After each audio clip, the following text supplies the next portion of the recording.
She's like, I'm not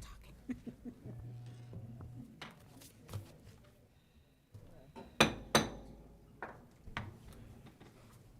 We will now call this May 19th Joliet Township High School Board meeting to order. Roll call, please, Tanya. Mrs. Stipp?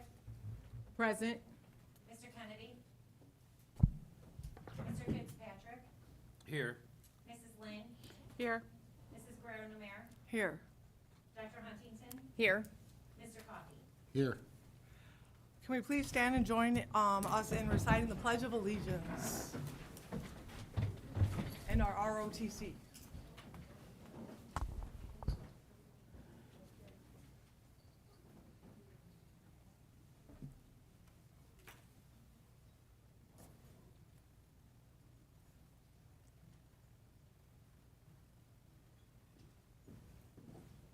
Color guard, halt.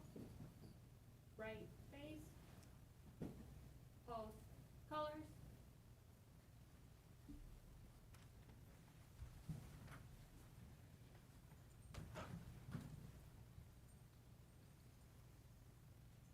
Place. Colors.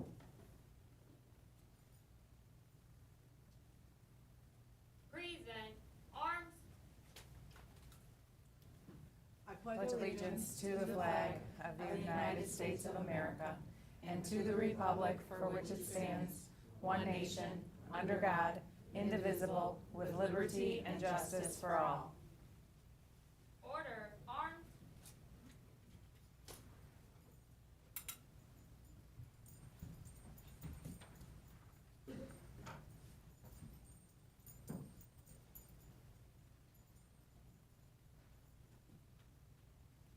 Outward. Face. Forward. March.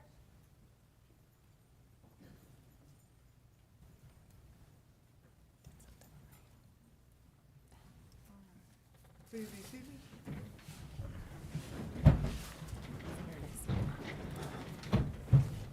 All right.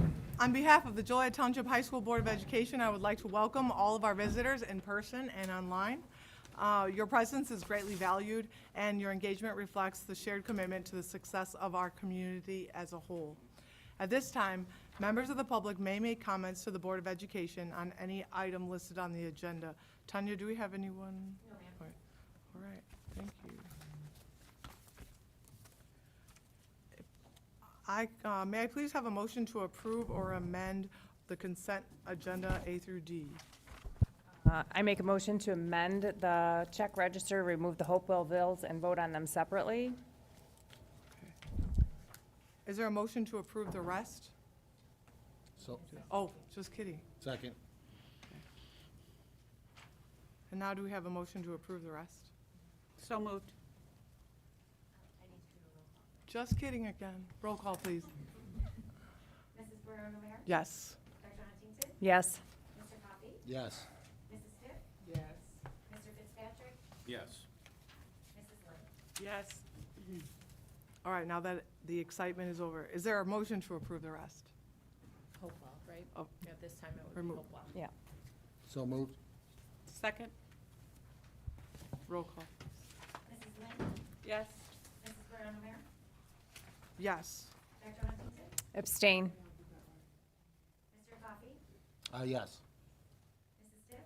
Yes. Mr. Kennedy? Mr. Fitzpatrick? Yes. Thank you. All right, can I hand it over to Dr. Guzman for recognition and awards? Yes, it's great to see such a full house tonight. So we have a lot of student recognition. I also want to say congratulations to our seniors who, right, finished your last day today, right?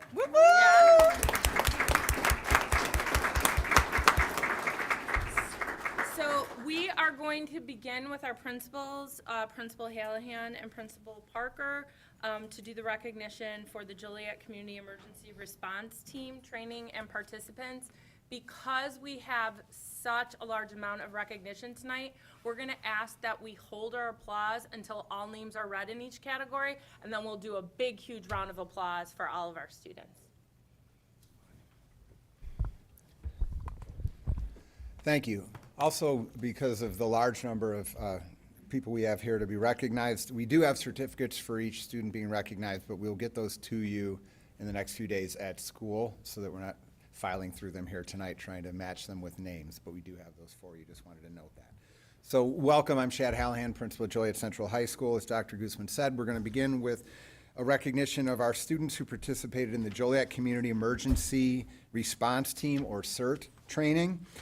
This training is part of a partnership with the City of Joliet and the Joliet Fire Department, where our students receive about 30 hours of hands-on training on personal protective equipment, disaster preparedness, basic medical operations, as well as many other things, so that they are prepared and part of a team that can assist first responders in the event of a natural disaster or emergency. So it is a great program, and it matches with many of our career pathways, gives those students a great opportunity. So congratulations to those students. The Joliet Central students being recognized this evening for their participation are as follows. When I call your name, if you could please come up, we'd appreciate it. Leonardo Castaneda, Eddie Crisostomo, Diana Lara, Elijah Johnson, Adon Martinez, Micaiah McKinney, Abby Seno, and Cale Voigt. Now we can clap.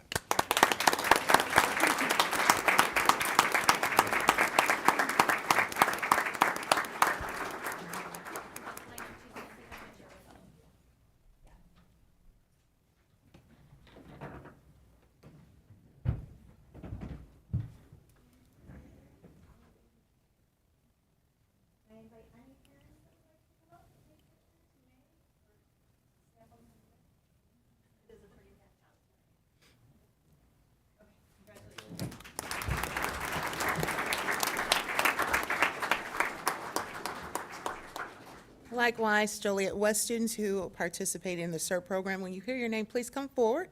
Ethan Aguado, Mallory Boyer, Corelli Estrada, Jonas Ferro Vinegra, Jesus Ferrer, Nicholas Fuentes, Sophia Fuentes, Yasmin Garcia de la Cruz, Caleb Green, Nadia Guzman, Mason Hefner, Logan Loomis, Janaya McLean, Hannah Monday, Angelo Norega Bueno, Madison Weganter, and Dylan Ziegler.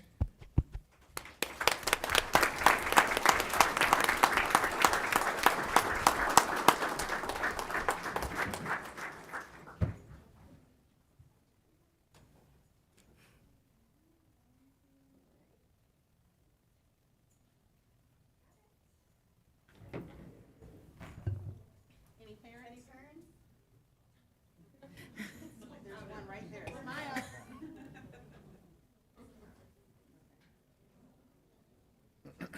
One more in the back.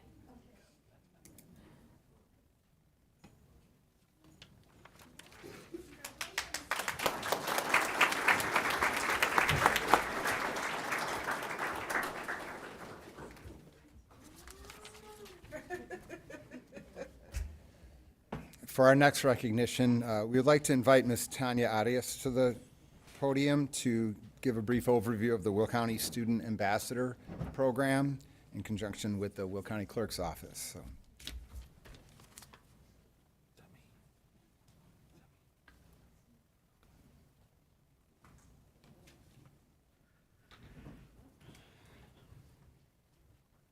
Hello, good evening, everyone. I'll make sure this is really short because I know there's a long program, but I just want to thank JTHS board, to the principals behind me, and to Dr. Guzman for the partnership we have with the Will County Clerk's Office. We entered into our 6th year with the Student Ambassador Program, which is catered towards our juniors and seniors in high school. That gives them behind the scenes of the election process and gives them the opportunity to register voters as well as to work on election day as election judges, where they can earn community service hours or they can earn payment and use that as part of their college resume and work resumes as well. So we're definitely looking forward to celebrating with our students tomorrow for our ceremony, but we definitely want to recognize the students here today. We have increased our program to 136 students overall in Will County, beginning from the first year when it was only 35 students. So definitely there is an increase in student participation and interest in the program. So if juniors in the room, if you're interested, reach out to me after the meeting so I can tell you information how to join for next year. Thank you.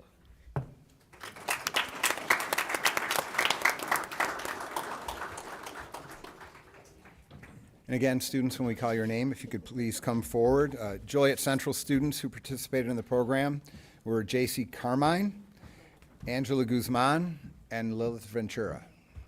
All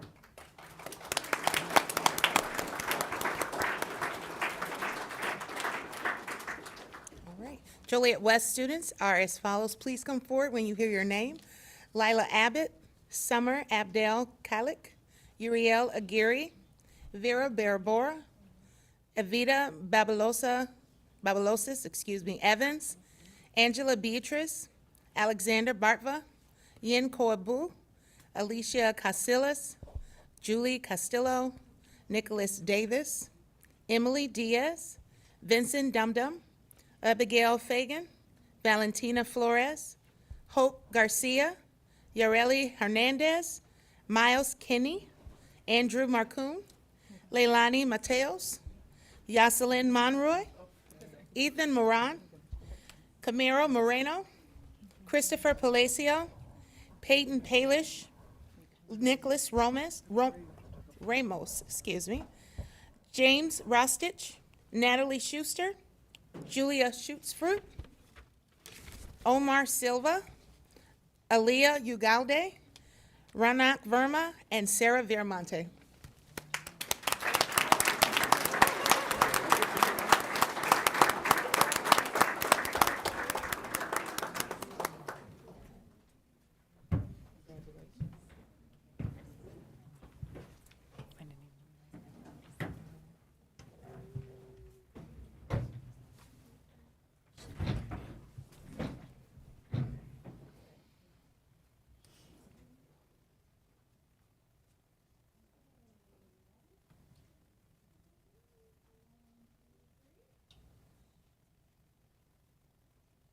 Any parents who would like to take pictures or family, you are welcome. Friends?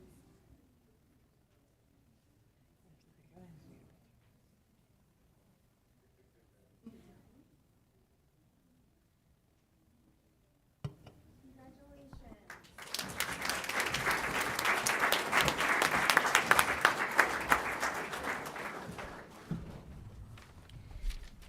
Thank you. I would like to ask Chris McGuffey to come forward to do our next set of recognition.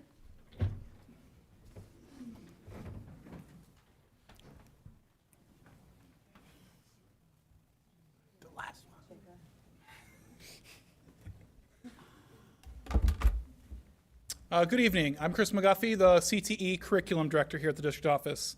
Tonight, I have the distinct honor of recognizing an incredible group of career and technical education students from Joliet Central High School.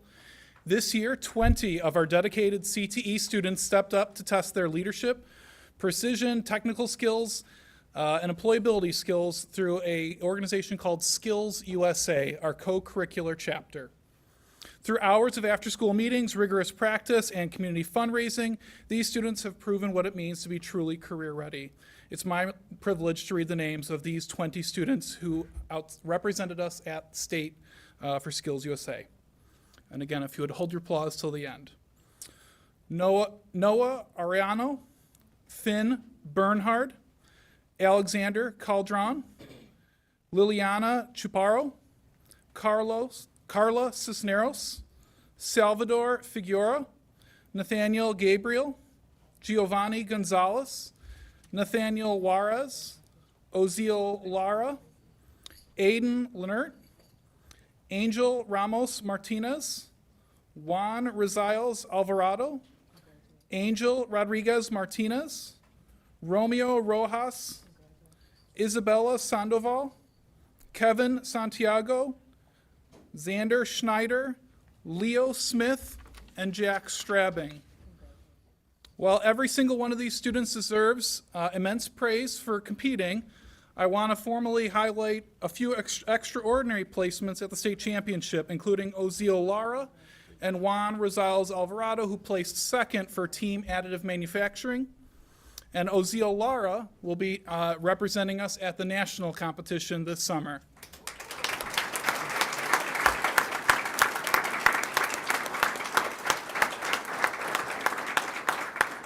And I want to also make sure that we congratulate the outstanding staff who help lead these students. So if you guys wouldn't mind coming up, Mr. Dale West, Mr. Kenji Baldarasato, Mr. Jared Batisto, and Miss Amy Volmer.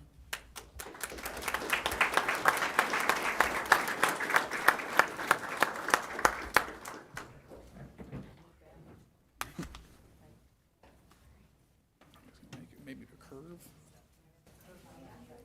Chris will tell you what to do. She's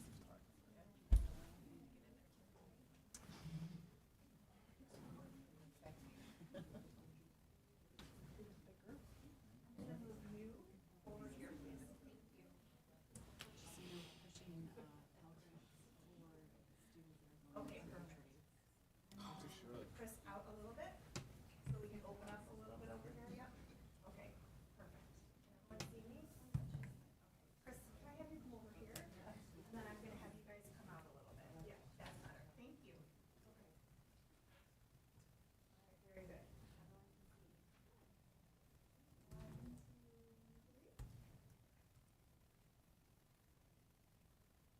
Okay, any parents, family, friends who would like to take pictures, you are welcome.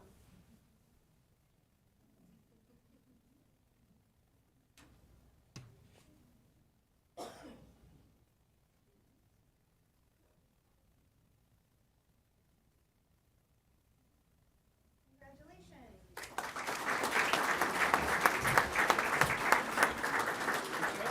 Hey, Finn. Great job, man. Now, not to be outdone, we have an equally stellar group of Tigers from Joliet West to celebrate as well.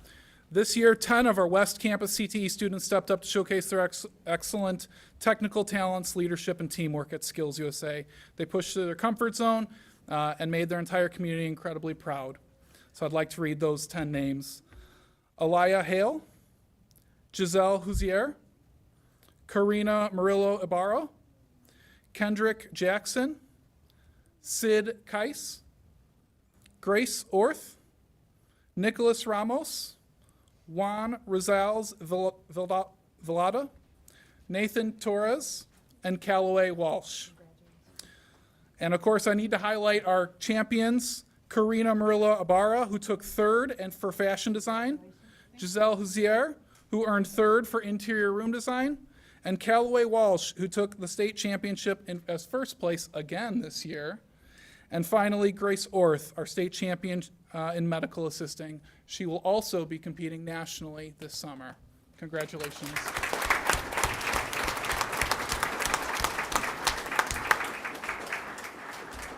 And our teacher leaders, Ms. Ryan Hager, Mr. Noah Fabris, Mr. Joe Cruz, and Mr. Andrew Smothers, if you wouldn't mind coming forward. Thank you so much.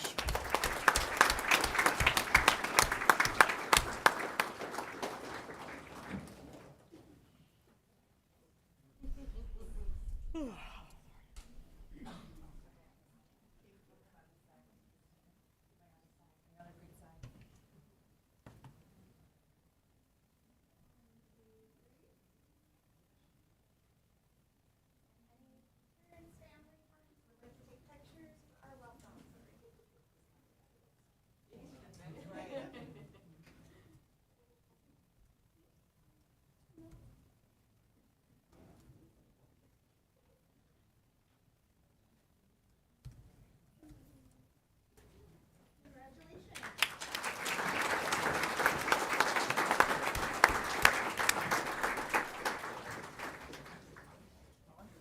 One more. All right. All right. And to wrap up our student recognition for the night, no, we got one more. Okay, to wrap up my end of the student recognition for the night, I'd like to shift from the workshop back to the design studio. Each year, Three Rivers Education Partnership, or TREP, challenges local high schoolers to design original posters that recognize the elements of safety hazards in the home, the workplace, and the school. It's a highly competitive contest across the region and multiple schools and multiple districts. Not only will these students' designs be published online, displayed in local businesses to promote safety awareness, but each of these winners will also be taking home a printed copy of their poster, a certificate, and a well-deserved monetary prize. Let's recognize our student winners. From Joliet Central, Uriel Avila. And from Joliet West, David Adai, our grand prize winner. Jessica Gabor, who won first prize, Heaven Carter, Tiana Chandler, Lanai Gibson, Jimena Gonzalez, Damaya Hamilton, Jillian Jock, Christina Less, Jesus Sevilla Lopez, Alexa Magna, Anais Maria Leon Rican, Savannah Robles, and Helen Santos. A massive thank you to Mr. Donovan Smith, Bree Blackman, and Waz Arain. If you guys wouldn't mind coming up to the teacher leaders.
We'll conclude our student recognition tonight with our recognition of our 2025-26 Student Advisory Committee. It is the second year of this committee. Students give up their time on school improvement days for the betterment of their school and the district. They research problems, issues, prioritize, and this year, they prioritized 3 areas, and then they presented their research as well as suggestions to administration. The areas that they researched were transportation, course selection guidance, and student ambassador/mentoring programs.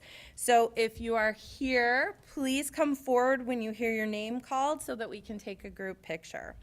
Xochitl Cuevas, Helene Hammer, Eric Isai Holomna, Demetrius Cortitas, Bodie McGinnis, Fatima Mascate, Abigail Schreiner, Daniel Bautista, Bianca Campos, Evelyn Corona, Jennifer Escobedo Garcia, Kia Garcia, Leslie Gonzalez Navarro, Benjamin Jensen, Julian Lopez, Delilah Martinez, Ana Moreno, Grace Orth, Autumn Powell, Dolores Sarpong, and Jordan Shell.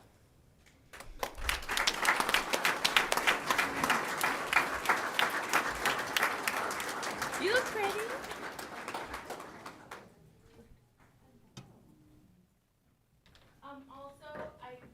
If any, Shelley, come on forward. Ms. Lishman will take the picture, but they also help out with our student advisory committee.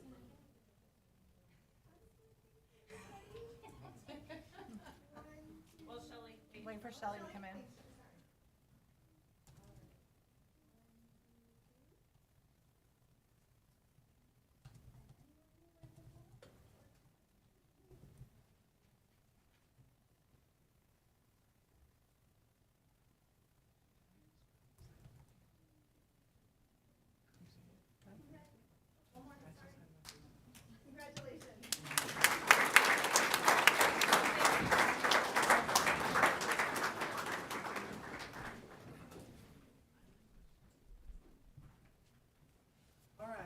to go ahead and call a quick recess so we can congratulate everybody.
Dr. Guzman, go ahead. Thank you. There's no correspondence or legislative report this evening, but we will start with our first presentation. We have the master facility plan update, so I will turn it over to Dr. Hampton. Yes, thank you. We'll have our great team come up, White and Company and Gilbane. As you all know, they've been in the district for over 20 years and have been doing a great job in regards to our facilities. Last month, we presented Joliet West Phase 4, and today we will be presenting Joliet Central Phase 3.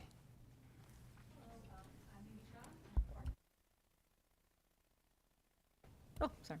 Hello, I'm Nidhi Shah. I'm the project manager at White & Company, an architect working on this project since we did the long-range plan in 2022. I have Annette Piha, who's our senior interior designer, has been working since before that. She worked on the media centers for both schools, and then everyone knows David Norris over at Gilbane, pre-construction. He has the last slide in every presentation, the most important one. All right, so here to talk about Central Phase 3. So it's your central campus map. We're really going to talk about the T&I building, which you can see on the far right in that lighter brown area. But we've been working on all these areas that you see on the right, and the new Link Addition, the Smith building, and the T&I throughout these projects that we've had in the first 3 phases of construction. Just a reminder of kind of past projects and what's happening right now. It's a little small here, so I apologize, but the first is, the Link project that's happening, and you can see the construction happening at Joliet Central. We are currently in construction here, wrapping up winter. Along with the Smith building first floor, we're moving the administration to this area, and we're updating the health services there as well. This starts construction this summer and is wrapping up in the winter as well. And then we're connecting 2 stories, and you've seen this previously, from the T&I building to the Smith building, as well as the first floor Smith building is getting a corridor, and we're updating those CT spaces. So these are all and that's starting construction this summer as well. So these are all kind of the things in motion right now. It's really exciting as part of our long-range plan to really connect these buildings on 2 floors because we knew about the congestion created by these bridges. Just a reminder of what we kind of did at the first floor, Smith. You can see on the left side, the Smith building. The blue area is administration, so they're moving from the second floor and creating classroom space there, and we're moving them to the first floor Smith, as well as the green is the health services, so that's moving there as well, and there's 2 classrooms remaining. This little center area is a small Link addition, so there'll be 2 stories, so we'll connect 2 floors from the T&I building to Smith building, as well as really updating your facilities, and the core of what we're doing is T&I was created in 1957 as a technology innovation center. We actually dug around. The archive was kind enough to kind of look around for us, and we found the when it opened and what the T&I was about. And it was about innovation and creating these career pathways, which I will talk about later as well. And this is really focused on that. So we have your child development spaces on the bottom left, all your wood shops, your auto lab, as well as metals, and some CAD labs as well. So this is really about focusing on not just connecting the entire building, but creating a new T&I, an updated T&I that honors the past, but also brings us into the future. And a reminder of kind of some of the visuals that we created for the T&I building. This is all first floor images. In that middle area where you see that 2-story, Sealman is really a display area for all the students' work and what's happening at this building. This is part of this past project, so this is happening starting this summer in the first floor, but we did look at the first floor and the second floor, which is the next phase, together to make sure we had everything that we needed in this building as a whole, and we kind of moved an entire CT program into one building. So project goals, kind of what this next phase is. One is to update, like we said, the T&I building. We're also updating the envelope of the building as well, so that we'll talk about that later and making sure it's airtight. Modernizing your learning environments, creating a suite of spaces for collaboration, showcasing CTE, making sure it's in arts and making sure it's on the forefront of everyone's minds, and improving the hallway congestion in the first floor and the 2-story connections. This is the area we're working in, so this is the second floor of T&I. for this next phase, phase 3, as well as the Smith Building. We will be updating that corridor and the stairwells as well as the bathrooms in the Smith Building.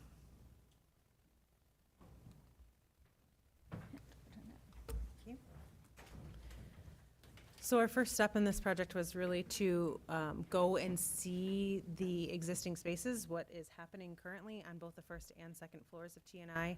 And the teachers who are going to be moving into this building are also a little bit in Smith and a little bit in the main building. So there's some swapping of spaces that's happening to reorganize the technology and innovation career pathways into the TNI building, and being able to meet with the teachers and understand how they do their instruction now, what they're envisioning for the future, what kinds of storage they need, all kinds of things, questions that we ask.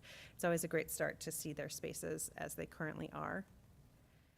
And then this is that second floor of TNI, broken into, we call it the north and the south suites of spaces where we're grouping together the fine arts programs. So your art studios, ceramics, photography. We did put fashion interior design in the northern part as well. And then the CTE suite to the south is business incubators and classrooms, computer labs type spaces, as well as health sciences, and then robotics, electronics, and computer maintenance. So within that fine art suite, at the center there, that yellow area you see in the center is a circulation hallway, where then all of the classrooms open to a central space that has an art gallery. And then all of the instructional spaces then are around that area. You have glass that gets to put learning on display, lots of display cases, lots of 2D display. This is, imagine, all kinds of art that is happening in this area and being created by all these students in such a robust program. We need space in the hallways, in the classrooms to be able to put all that on display. So we'll run through some visualization of what these spaces start to look like. So here we're standing in the art gallery, looking towards those art studios. And then we will walk into the art studios next. So here's what one of those art studios starts to look like. This room has great northern and eastern light. There's clear story windows within this building on both floors. And so by removing the ceiling in this area and leaving it that kind of open, urban, industrial type feel, we actually get a lot more daylight into the space too. So there's really great painting areas in this corner of the building, which is why we located the art to this space, as well as utilizing islands and other areas where we can put sinks, infrastructure, all of the things that you think. It's, as much as it is beautiful, art is messy too, which is a great part of the process. But we have to make sure we have those sinks to clean up too. And this is the second. There's two different art studios at the other end. You see that glass to the center. We'll step into that space in between them in just a second. But here you see architecture changes from one room to another, so a different articulation of the same curriculum. In the middle then, this is the ceramics pottery studio. So this is a space that can be utilized by both art teachers. And so in this area, you have glass that connects the art studios into that central ceramic space. And then all of these, communal tables to the center, so you could do lots of things. Make another pot, put it up on the top, keep going. So there's just sort of a rhythm to this space, and an interconnectedness, really that suite of spaces of art. Oh. I'm frozen. I'm afraid to push it again.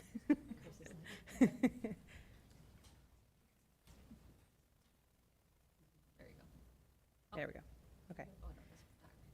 So this is the photography lab. This is a combination of classroom and a digital lab in here. So they do digital photography, as well as there is a dark room, film development room, all of the things, infrastructure for traditional photography classes, as you would think. In this space, as well as many cabinets for project storage and all of those art pieces and large paper portfolios and things too. This is fashion interior design. So you see here the sewing machines are around the perimeter with a classroom space at the far end of the view here. And then The large table that you see there, all kinds of supplies for fabric and cutting large bolts of fabric and things that you would think in fashion, but also interior design. So space for crit to pin up, as well as to display final finished artwork. And then we'll move to the CTE suite. So at this end of the building, there are 2 business classrooms and a computer lab that can be utilized by the business, as well as in the center there, right along that yellow hallway, you see 2 smaller spaces that we call small group rooms, or collaboration spaces, directly adjacent. And then we'll also walk into the robotics, the computer maintenance, and the health sciences spaces. So in this hallway now, you can see, first of all, the breadth of the hallway, that there is a lot of circulation space here to ease a lot of the congestion that we know has been happening on both floors. And now we have visuals from the business on the right into those small groups that you see on the left there.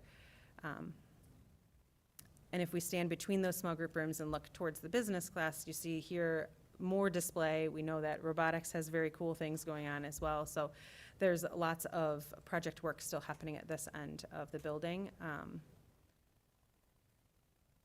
Inside of the business classrooms, then, we do have an opportunity to have an operable partition that can open up so that you can have larger groups of students or staff to meet in this space. But when the partition is down, it is acoustically separated. We actually were talking about how do we use that wall? Could it be writable surface? Other things that we can be doing on that center partition as an entire class or small groups of students are meeting for different projects. In the robotics and electronics space, having some workbench areas, but also we heard about the idea of a fab wall. So this is open conduit, open electrical boxes, things for students to practice wiring, to be able to do those types of things, as well as the exposed ceiling in this area. Put the cable tray and all your conduit and things on display here. See how the building is working. There's a flexible classroom between the robotics and the computer maintenance area where this could be set up as a traditional classroom for instruction, but also we're showing it in this version as a robotics arena. So you see that center at the center there. By having flexible furniture on casters and chairs that can stack out of the way, you have the ability to clear the entire floor to be able to battle robots or anything you want to do in the space. And then this one is computer maintenance. So here they're working on computers, and that might mean that you have multiple CPUs or multiple monitors, and making sure that you're pulling out pieces and putting back together different parts of the computer. It's a growing area. I'm sure Diane will speak to that too, that we see could be very flexible for the future of all kinds of technology in the space. And then this is health sciences. So in this space, think anatomy, think, career pathway towards nursing or medical field types of things in this area. So a little bit of a healthcare feel to a typical classroom to really immerse these students in that atmosphere of what they're learning about and the spaces and the careers that they may be growing into. And then for some, the most important of all spaces, the staff workroom. This area is extremely hardworking, we know, but making sure that this is within that second floor so that you have access to not only all the amenities for food, also restrooms in this area. These are hoteling stations that you see in the back there, so that you have the ability to come here and take a phone call or a Zoom or be able to work outside of the classroom. And then tucked around the corner to the left back there is actually a wellness room. So that's everything from a mother's room to just a private respite space for staff within this area.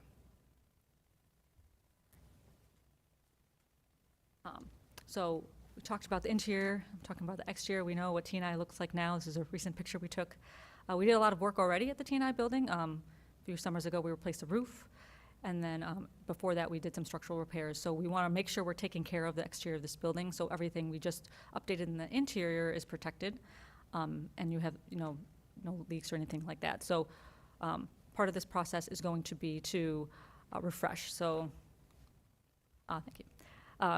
So we're kind of looking at an idea to refresh this exterior. One is we're replacing all the windows and all the doors.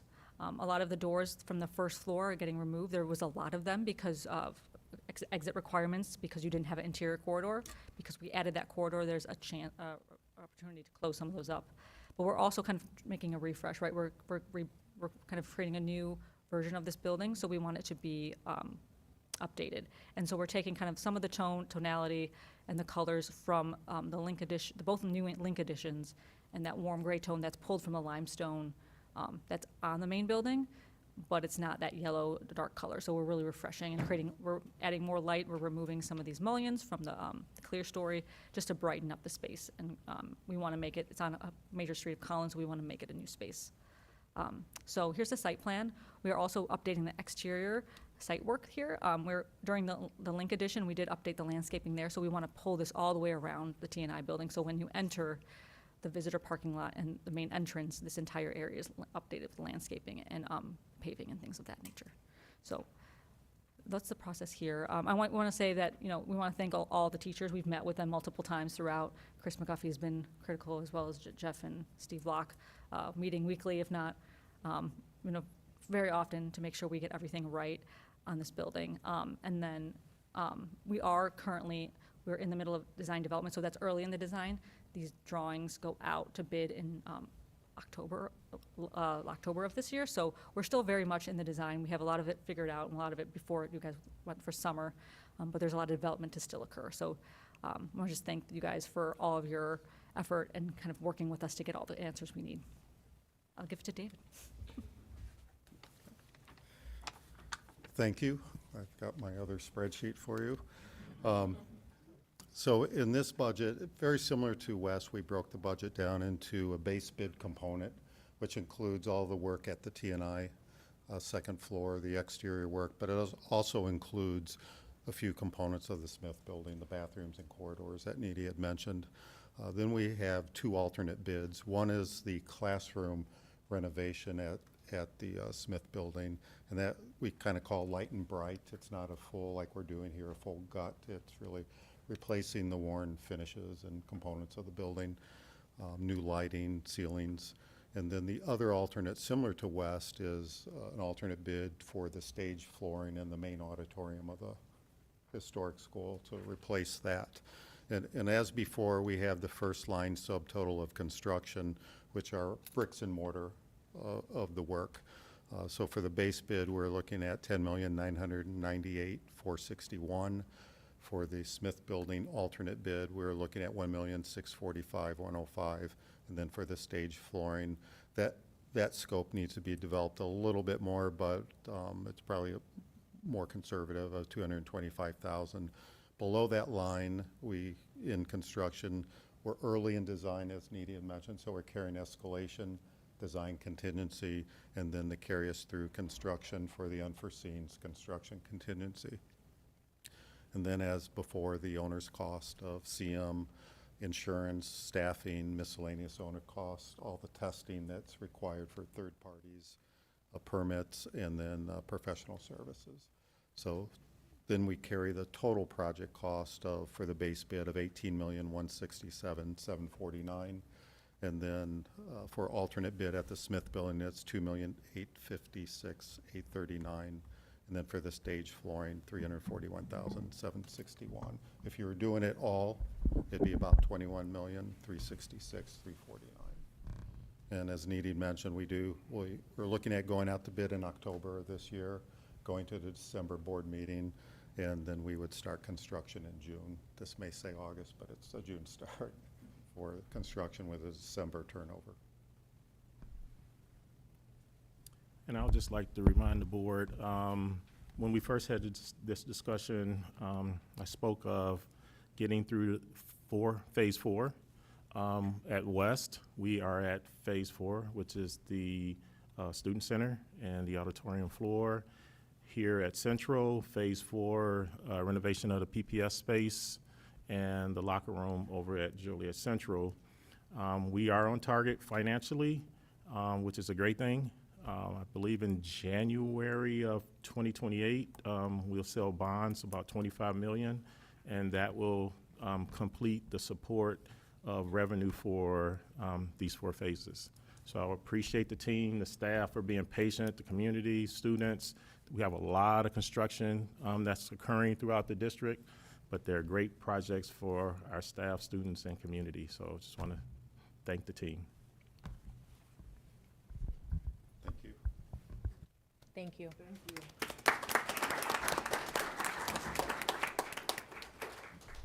So invite Mrs. McDonald, which I think works great with just Perfect. seeing the slides we just saw with a career pathways presentation update. And then which is aligned to the recommendations for the course eliminations, additions, and changes that are under action items. Thank you. We didn't plan it this way, it just fell in line, like, you know, the stars align.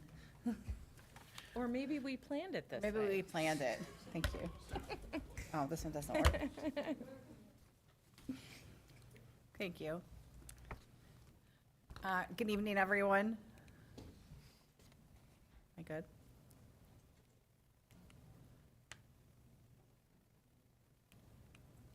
Maybe not. There. Oh, you're gonna do, okay. Okay, all right.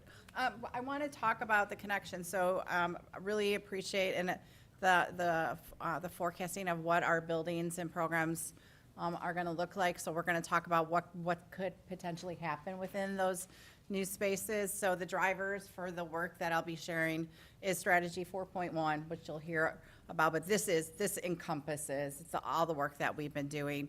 Our processes that we have in place as a district with our Curriculum Coordinating Council, which involves leadership and teacher input, and then from a branch of our CCC is our instructional leadership teams, and then leveraging student analytics. So just starting off with student analytics. We leveraged our schooling, so this is also connected to Strategy 3.1, where our students are developing their post-secondary plans from the moment that they arrive to us, embedding that within the school day within our courses. We engage our students into career exploration using the platform schooling, so that data is something that we leveraged within the CCC. We also look at it in multiple areas, but also Lightcast captures. So SchoolLinks is our student interest. Lightcast is what employers need. So what is in the market right now? So we take those two things into account. For example, we're really excited. 2 board meetings ago, Hyundai came and shared what their commitments are to our area. We just heard about their partnership with JJC. I was just at a board meeting today for the foundation and their commitment to build an addition at JJC for this training. So we are already talking with JJC to make sure that our students have the credentials, the classes in those labs, so that when they go to JJC and further on their programming, and then we want them to be marketable and like the best candidates for those high-paying jobs that are moving into our area. So we're gonna, with part of our work is we're trying to modernize our pathway.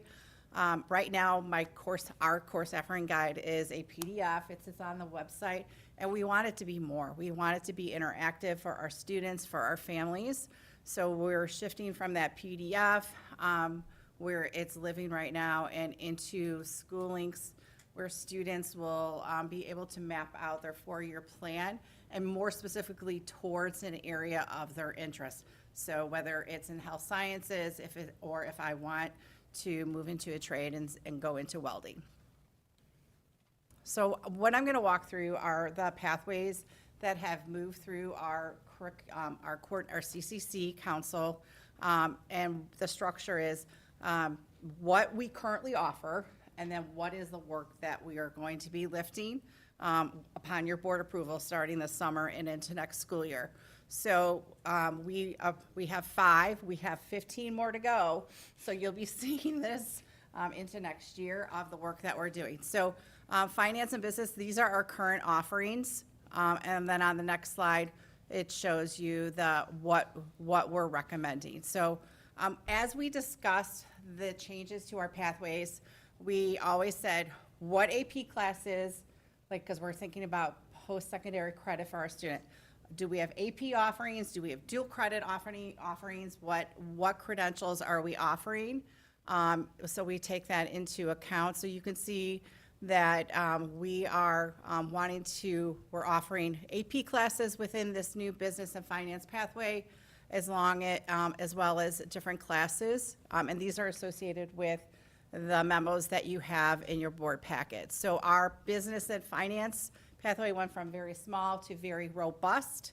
The College Board has really embraced career and technical education by bringing forth additional offerings, and we're excited to start bringing that to our students in the district as well. Next slide. And then when we make these decisions, we always look at where our students' interests are, and we want to point out that business and finance is a high interest of our students at the school. We're seeing, like with our success with our CEO capstone class, exploring the entrepreneurship. So we really want to streamline that experience from the student from the beginning to the end. So again, that's why we really just, we put a lot in thought and detail into each of these pathways. Next slide. Next one, IT. So you saw the pictures of our computer labs. This is what our offerings are, and we're really excited about what it's going to be. Next slide. So starting with the capstone, like look at that capstone, the Cisco networking program. That's a high interest, it's a high need, it's a high paying field. So that is where we want our students to end. But looking at even the freshman classes, students can go into either AP Computer Science Principles, they can go into Computer Maintenance 1, or Intro to Business, and then that credentialing with Microsoft Office. So another shout out to the College Board is AP Cybersecurity. So that is an ad. And then AP Networking is shadowed. They haven't pushed it out yet, but it's forthcoming. So as soon as they push it out, we'll bring it to the board for approval. So really, this is the field. It's not just tinkering with computers. It's giving the students a targeted goal if their passion is tinkering with computers. So now we're going to give them a laser focus so they have that post-secondary plan ready. So that's informational technology. And again, it's a high interest for our students in the district. Next slide. Culinary. We have beautiful labs, right? And this is our current offering right now. Freshmen don't move into foods. They take an orientation class, and then they don't truly experience a full year of foods until their sophomore year.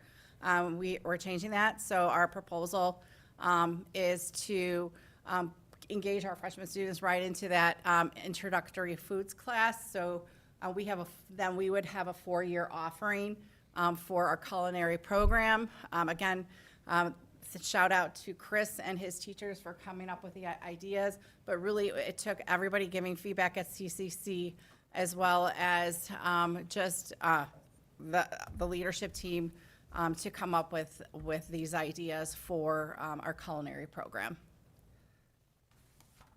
And then the art analytics, and then the next slide. Arts and communication. If you've ever gone to, in some of our art classes, we have a great program, and we are not recommending any changes. However, they're very confined, so I'm really excited to see the spaces that they're gonna grow into because we have a very strong program, very high interest, so really to see what these classes are gonna turn into in these new spaces. And again, arts and communication is a high interest area of our students at both campuses. And then Our old education pathway, again, it doesn't start till sophomore year. And then we're looking into changing it again, making sure that we are offering dual credit classes and we're engaging our students within that freshman year. And this is part of the education pathway is our child development classes. So West has that renewal of their new lab. So again, and the Steel Tots and the Tiger Tots, they're popular programs. Our students are very interested in this, and we it's just further ways to engage our students in the programs. And then finally, public safety. That's the program. There really wasn't a program for us to really think about. Public safety, I know JJC is working on expanding their public safety program for post-secondary. So we thought, like, what do we need to do? We did have a law class, but we thought about, like, how can we better engage our students? So we took that law and we combined it or split it into 2 different law classes. And some of the work that we've already done with psychology and sociology, but then connecting it to our students with those established programs with law enforcement at JJC and fire science. So just bringing more clarity for our students and families. And again, that is the high area again for our students' interests. And then health science. This is our current program. It's quite robust, but the only changes that we did is to split that freshman class. So, and then we're making sure that we're offering a dual credit class as well. So Project Lead the Way it's a recognized class similar to AP, but the medical terminology and then the honors human biology would be dual credit as well if the students went one pathway or the other. And we have very strong programs with that. And health science is our top interest area in the district. And I wish we could, like, it's just it's the top, and we need people in healthcare. It's just hard, it's hard to get students, they're interested in it, but we're just trying better ways to engage students. So next steps, upon your approval of all these different changes, we'll go into CCC next year to review our current and proposed pathways. Like I said, we have 15 left. Our CTE team has a huge lift to revise curriculum and assessments and to develop new curriculum. There's a lot of professional development for these AP classes that our teachers need to go through, and work on our end is to continue securing dual credit opportunities for our students. So I'll leave it with some questions, but that will transition right into the next presentation for strategic planning. So I saw that there were several increases in dual credits, which is fabulous. Just concerned about the teachers needed.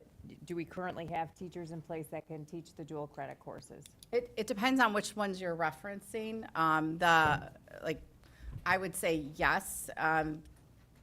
When we had those conversations, it was there are some classes that we aren't offering because we don't have teachers. Mm-hmm. So like I can talk to the honors biology or human biology and medical terminology. Yes, we would lean on our science teachers for that. The ones that we were just talking to with JJC, it's not coming yet, but like the welding classes we would. So those were conversations that we had, because we do have classes that we can't offer dual credit because our teachers did not meet those changing requirements right now. Yeah. I will, if I could just add, and a huge shout out to Chris McGuffey, who knows the pathways to alternative types of certification very well for our CTE staff. So certification for dual credit is different for the core areas versus in the CTE area. Within the CTE area, and I know this sounds crazy, and this is something we are working on, so this is something for everyone to continue to talk to legislators about. I do. Currently, right now, a student who graduates, let's just say from ISU, with a professional education license in the area of CTE, at this time, they potentially cannot teach a CTE class for dual credit if they don't meet the 2,000 hours of work experience. So there is a problem for all schools, for all, for career centers with that type of rule. We are working with JJC to try to lobby a change because that is a change that ICCB needs to make. It's not a change that ISBE needs to make. What we're looking for is the Illinois Community College Board to align to Illinois State Board of Education.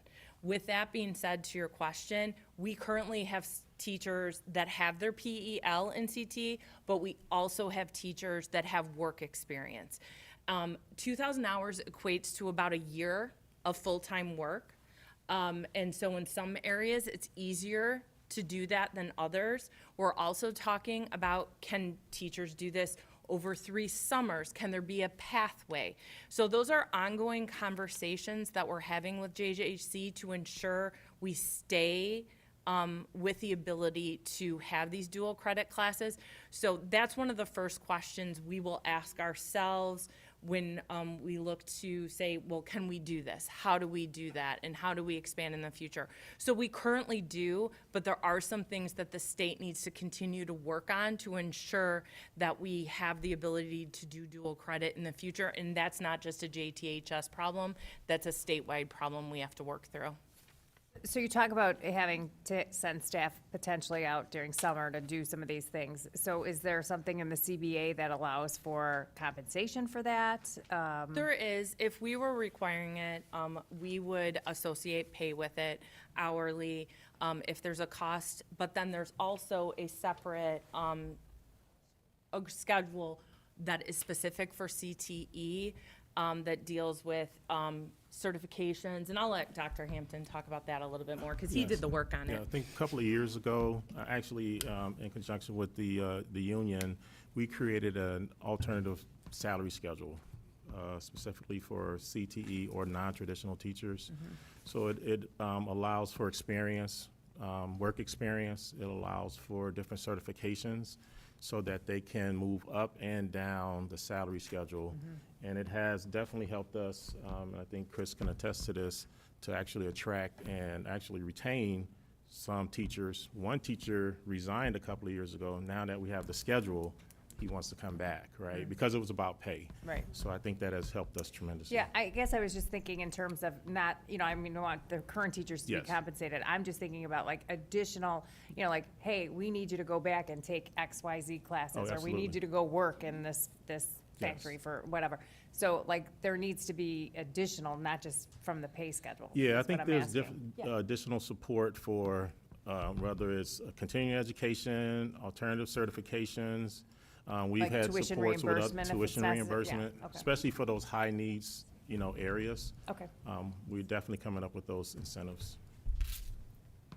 thanks. That's all the questions I have. Absolutely. Any other questions? Oh, any other questions? The only other thing, besides the additions in the course, or the additions, eliminations, and revisions, there is also a graduation requirement change associated with the health sciences pathway. Currently, biology is a graduation requirement for the school district. There will be alternative opportunities to take Project Lead the Way biomedical sciences instead of biology to satisfy that requirement. We looked at that. We all feel very comfortable. Even the prior science biology teacher feels comfortable with that because it will accelerate learning for our students. Those students would typically take more than 2 years of science anyway, correct? Many of them are Yeah. probably taking 5, 6, 7. They're doubling up. So we're looking for ways to maximize the time they have with us so that they can get farther within to those capstone classes. Thank you.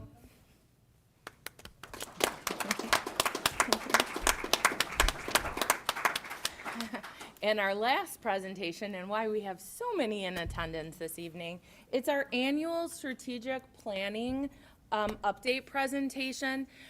So just before we have our teams come up, each year in May, we give a progress update to the Board of Education as to what we accomplished that year. And then there's a action item associated with it, with what we're recommending be operationalized, what continue in progress, and potentially what gets adopted.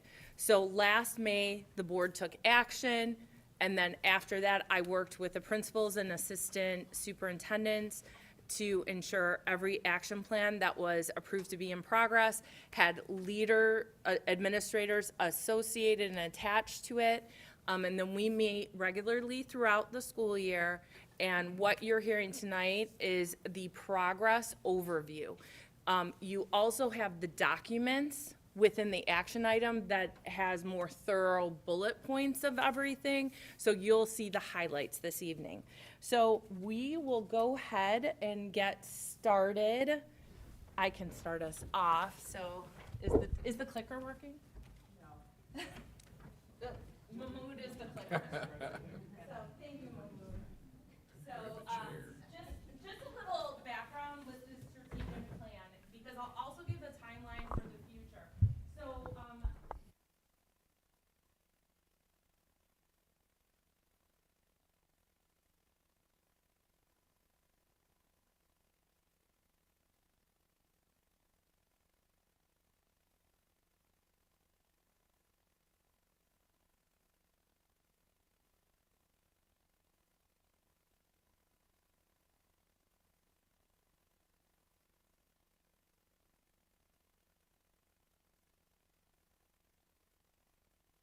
structure, attendance and academics, and district resources.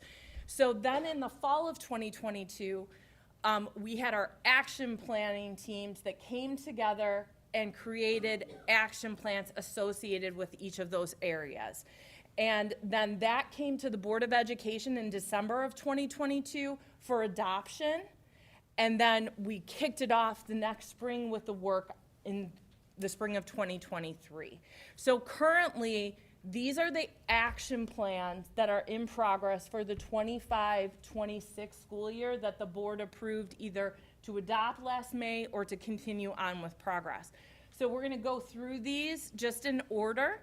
So I will invite our leaders for 1.2 to come up first, Shelley Clark and Patrick O'Neill.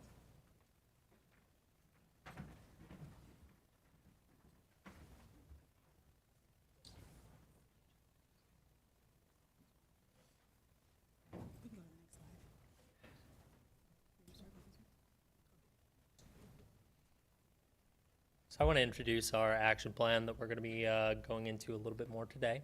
The specific result that we'll be looking for throughout this action plan is establishing organizational procedures which are inclusive of all stakeholder groups and work to address current practices which result in disproportionate negative outcomes based on the race and culture of the student. And a lot of this centered around identifying an equity audit for our district.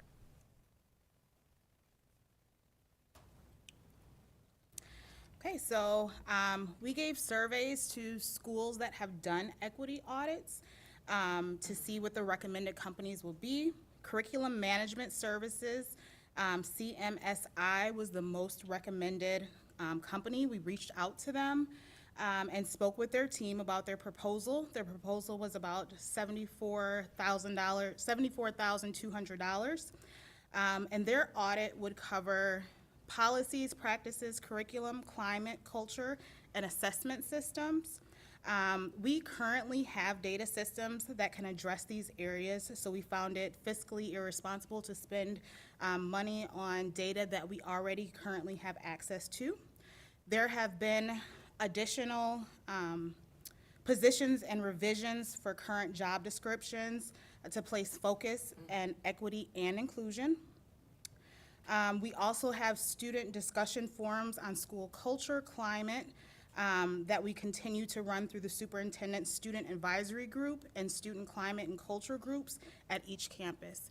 And we consider this action plan operationalized. So our next steps for this action plan, and we just because we want to take this internally, we do take this very seriously. It is, however, that we have such a wealth of data available to us through Infinite Campus, our Panorama, our student analytics, the surveys we deliver our students, that we're able to analyze this internally. And we have been doing so over the past few years that we've had access to those systems. We seek to operationalize that and make it a more routine process going forward. We will also be partnering with our school SEL and equity teams to educate students on bias and cultural competency with a plan to bring this into our flex time following next year. So throughout this year, adapting those student-facing lessons with the plans to deliver that the following year. And then for Action Step 5, part of the action plan is to review our work on this year over year. We want to make this a routine process in terms of us bringing this to the Curriculum Council to recommend any changes, overview the data that we're going to be routinely reviewing each summer, and making sure that this is continued work for us going forward. So we're gonna pause at the end of each action step or action plan just to see if there's any questions because there's so many. So does the board have any questions about 1.2? So what are we, once the data's collected, what are we doing with the data?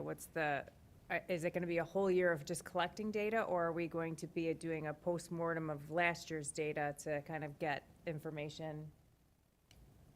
The plan is to do a postmortem of the previous year's data. And so this is going to be something that we're going to be starting this summer with the plan to present to the first CCC of the year. And so that's going to be able to gear our plans throughout the year as we're working through, creating new curriculum, instructional practices, things that we talk about regularly. The data that we review during from the previous year should be used to guide those thoughts going forward. And we want to make that a regular process, so that's on our forefront. That's our first meeting every year.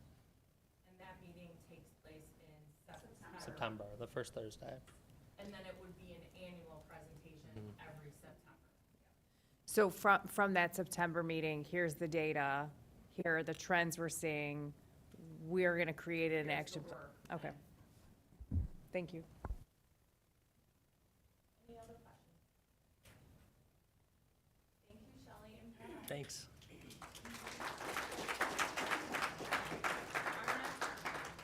Our next team is Action Plan 1.5, and that is Dr. Hackney, Mr. Locke, Dr. Markham, and Dr. Riley. All right. Good evening, everyone. You hear from us quite a bit, so I don't want to take too much of your time tonight. But just to review, Action Plan 1.5, specific result talks about inclusive and restorative practices within the school district. We've been spending a lot of time on this and made a lot of progress. We're happy to share that today. Go ahead, Mahmood. So just an overview of some of the work that we've made, some of the progress we've made. A lot of this has been going on for 3 years. So our Parent-Teacher Advisory Committee is a key component of this action step. We meet with them annually. We've updated that process quite a bit over the last few years. We've incorporated data reviews now during both semesters to help drive those conversations, and it's been very, very positive for us and brought some positive change in the schools. We are recommending after this year that this action plan is operationalized. We feel like the procedures and the processes are in place to continue to grow. The work's never done in this area, but we feel like we've developed those processes in a way where now we're just going through it on an annual basis, responding to the challenges that we have and trying to create better outcomes for our students. The one action step that we haven't completed in 1.5 aligns with some of the work that you hear about in 2.2. And so we're gonna combine efforts with our 2.2 team to review additional programming to support our students after the 26-27 school year. So upon approval, this will be moved, that Action Step 7 will be moved to Action Plan 2.2. So we wouldn't lose that, and it would become that body of work, and that's where the progress would be. Any questions for 1.5?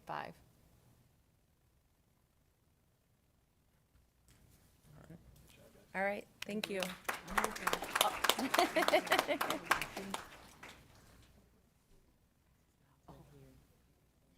I can talk to that. There was, Ms. Stiff did have a question about the microaggressions form. The microaggressions form, the anonymous reporting mechanism is in place. It stays in place. It's also located, we changed the placement of it so that staff could more easily find it.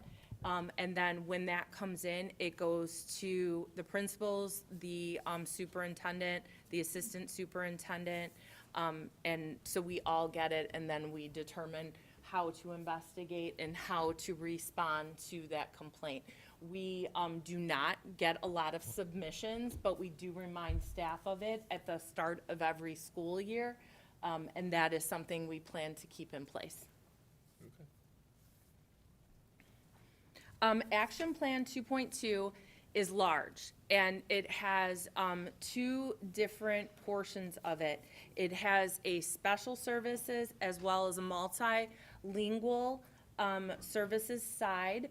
I believe, yes, we are starting with our multilingual, so we'll go ahead and we'll turn it over to our team. Thank you. Hi, so one of the reasons why we have this split is because with 2.2 split between multilingual and special education, 26% of our students are English language learners, so that's one of the reasons. And our specific result is to provide supportive programming that improves success for all student subgroups to increase graduation rates and post-secondary success. Good evening. Can you go to the next slide? Thank you. So we are going to continue to develop our multilingual program using the data that we've collected back in 2023-24 to help refine our instruction and strengthen support for our multilingual learners. And to better meet the academic needs of our multilingual students, the Multilingual Instructional Leadership Team was established this year.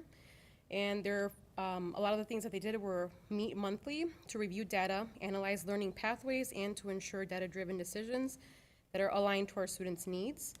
Also, multilingual coordinators were added at both campuses. Ariana Farias is going to be at West, and I, Maribel Diaz, will be at Central. And our goal is to support the SIOP the implementation of SIOP, to strengthen instructional coaching and to expand professional learning. We're also gathering preliminary data throughout by conducting walkthroughs and teacher surveys to help build relationships and guide the development of our multilingual MTSS that will hopefully be aligned with AVID and instructional norms. Additionally, during SIP days, a literacy-based ESL curriculum was developed in collaboration with our CTE staff to ensure rigorous, relevant learning for our students. Family engagement is going to continue to be a priority through BPAC and the Alianza de Padres workshops focused on post-secondary success. And then the Excel program is going to provide or continue to provide credit recovery for juniors and seniors, while a new CTE Connected Newcomer Literacy course is going to support targeted instruction and career pathways for our newly arrived students. Thank you. Hello, everybody. We wanted to include this data there for you. This is part of our partnership with ECRA, part of the EL consortium.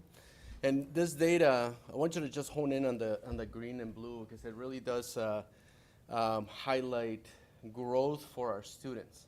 How this is different is that this is growth as it is compared to other districts around the state that are part of the ECRA consortium.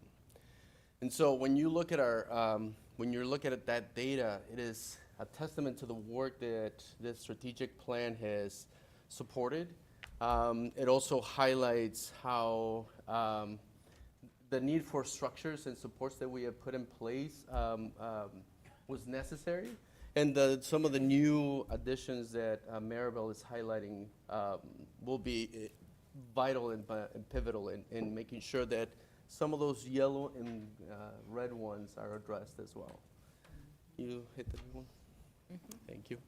So as Maribel was saying, we do have the addition of the multilingual coordinators who are going to focus more on that articulation process as well as the MTSS process for those students that are struggling within our program.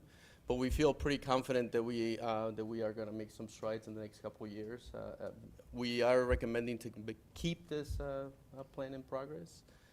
We will continue to do our parenting programming as well as professional development for our teachers. And then, as we typically do with our ILT, we will continue to address any needs within our program. Any questions? Yes, any questions? Nice job. The next portion of this is our special services portion, and Mrs. McDonald is going to provide an overview. So this, as Susie alluded to, this is a very large action plan for serving not only our special ed students, but our multilingual students. And just pointing out that our district, we're at about 14% of our students that are identified as needing special education services. And then I would say about 240 students are duly identified with as multilingual learners that need special ed services. So it is a very shared partnership in serving the students here at JT. So some highlights, and I'm going to have to move closer because that's really small print. That's really small. So some highlights for this year, and just my active involvement with working with special education, the special education team for the last 4 years. This year we had some wins. We rolled out our formal consult model at both campuses, where at the sophomore level where we were, students were, their continuum of services shifted from co-taught to consult, and for 10th grade. And what we received feedback from our students and also from our teachers that the student perception is that the students see it very valuable. They appreciate working individually with the teachers. The data that we've received shows is very favorable as well. Our students are doing well with that support removed from the actual classroom, but they're receiving it in that consult model. We actually, that was a big highlight. Another thing is that we rolled out at the Pathways campus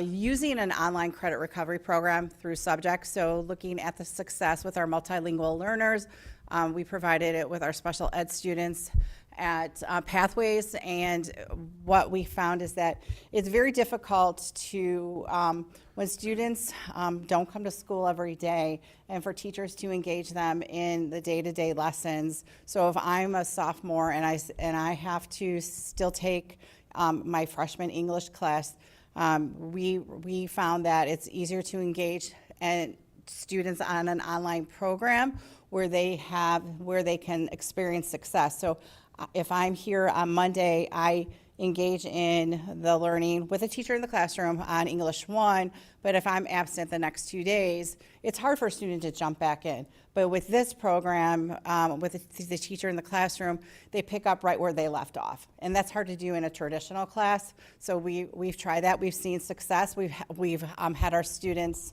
earn credit. So those are two big highlights. Another continuation this summer is we're taking another team of teachers to Tampa to get trained with Avid.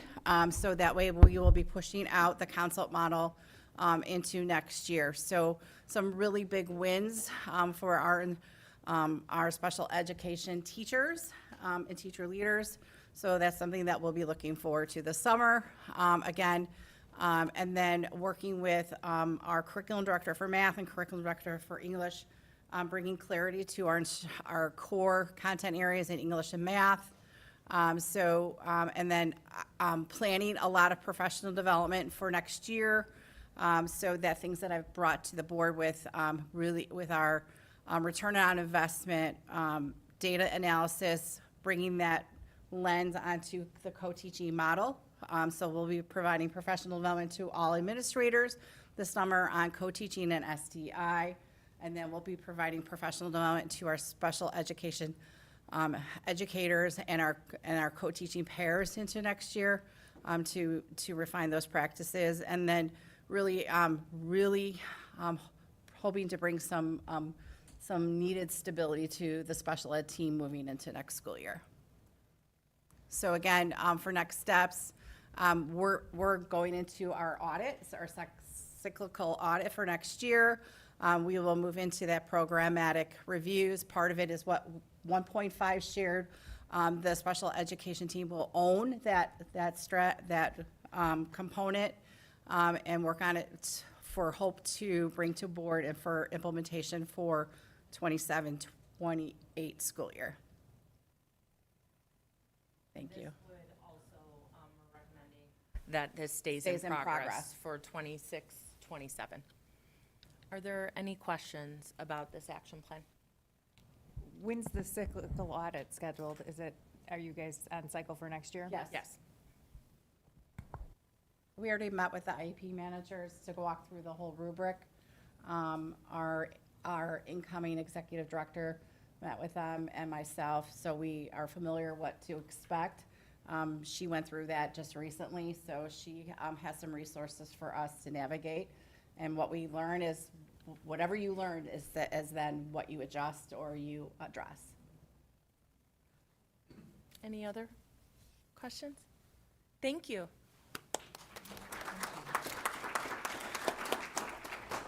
Our next action team is 2.4. This is another large team. I don't know if everybody is coming up, and so I will turn it over to them. We always show up.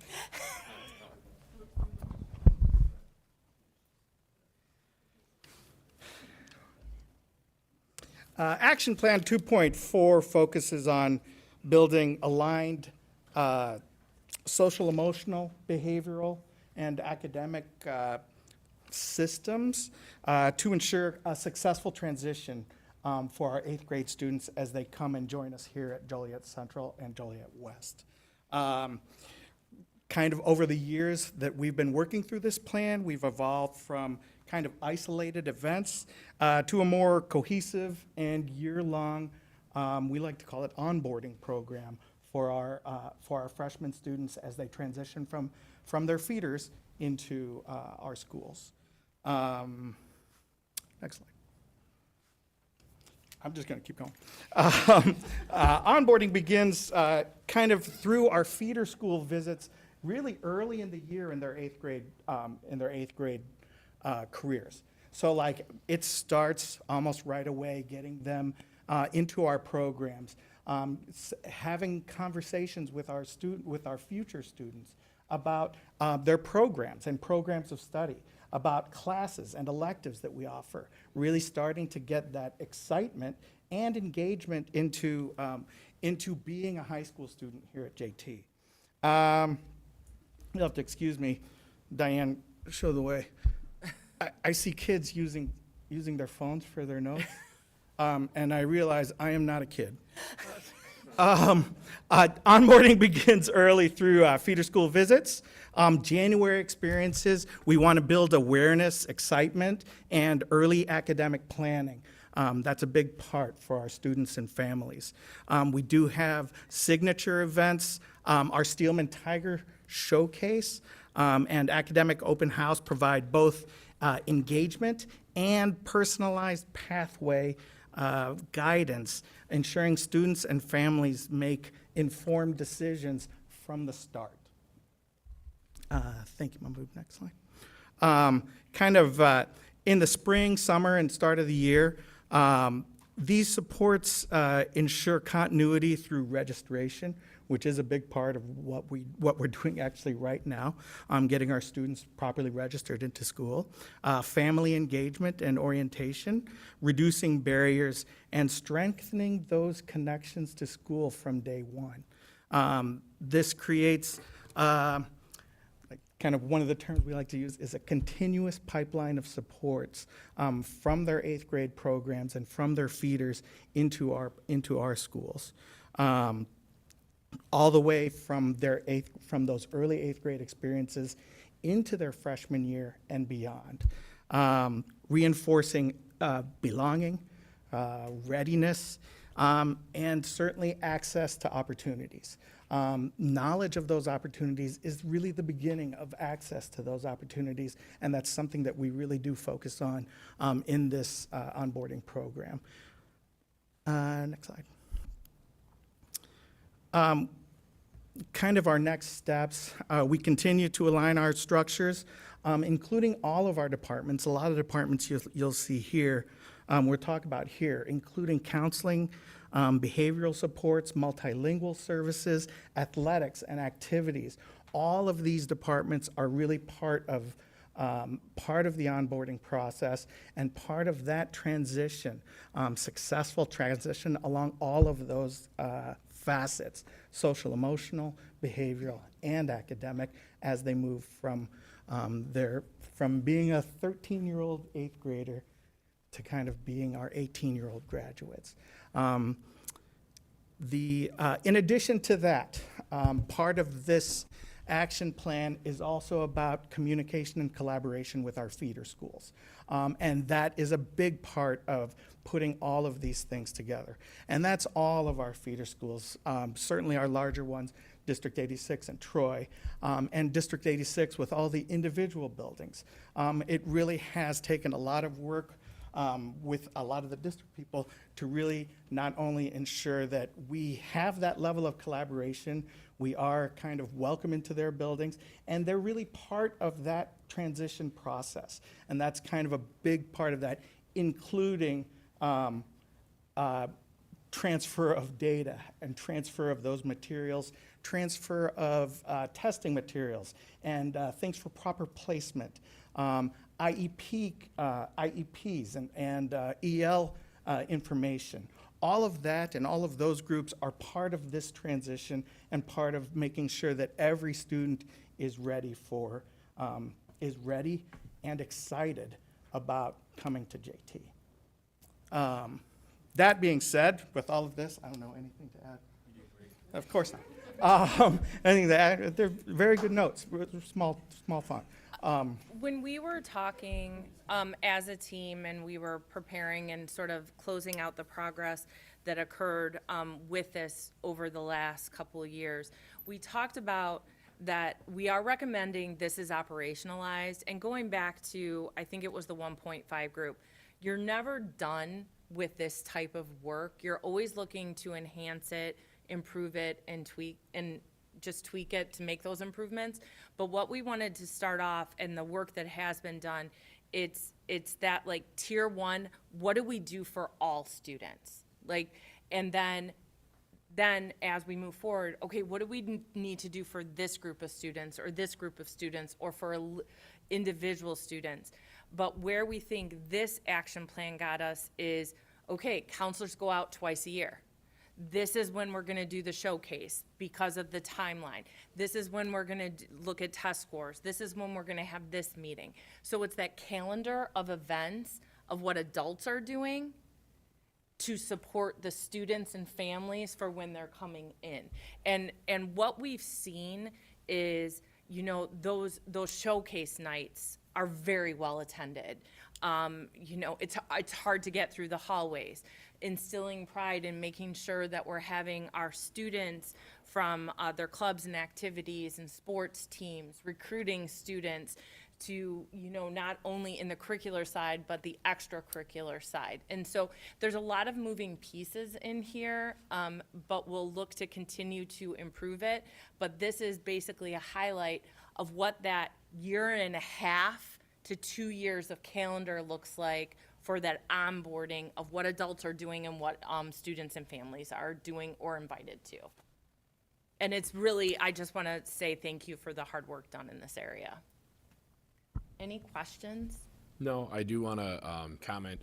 I happened to be at a feeder school recently, and kind of parent waiting area and saw the posters that you guys made that are both in Spanish and English that have both of your contact information. It's like class of 2030, here's what you need to do. It's really bulleted, it's well done. So good work in getting into the schools, but then also having like the materials right there and ready for parents. It's where the kids come in every morning. So as the 8th graders come in, they get to see it. As parents are sitting there waiting to pick up their kid or whatever, it's right there. I'm like, hey, JTHS, nice job. So nice job, guys. Thank you.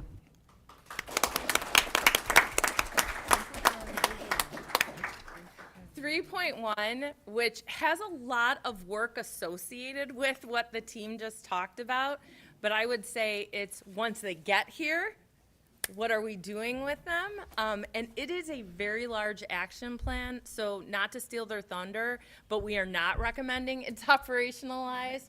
There's more work to do, but we are making steady progress.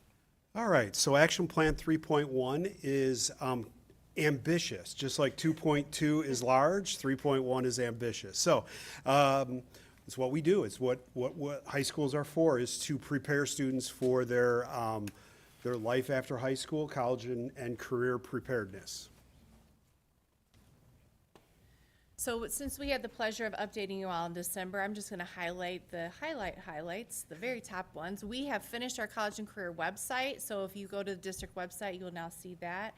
It encompasses more information to a bigger group of our students to make sure we're really getting all career pathways focused on. And we also had monthly FAFSA events this second semester, switching campuses each month. Those were especially beneficial to our students who needed language support, because we had quite a few families that came out and wanted some support in Spanish. So those were very well attended events, and those are going to continue on next year. Good evening, everyone. So the next steps, next slide, please. The next steps is that we want to take all of the things, all the work that we've done, and build that into our flex time that will be created a year from now. So we already began to work on some of that stuff. One thing that we are currently working on is our sophomore year lessons, which will still be delivered through content. Again, will be also moved through flex time. We also want to strengthen our collaboration between special services and our bilingual programs here, because we want to make sure that we're not leaving students out. And then lastly, we want to increase the development of our personalized plans. Right now, that is already in progress and visible in school links, but we want to make sure we get the word out and people are using them more thoroughly. We recommend that this action plan remain in progress continuing into next year. Any questions? You guys are wonderful. Thank you. Thank you.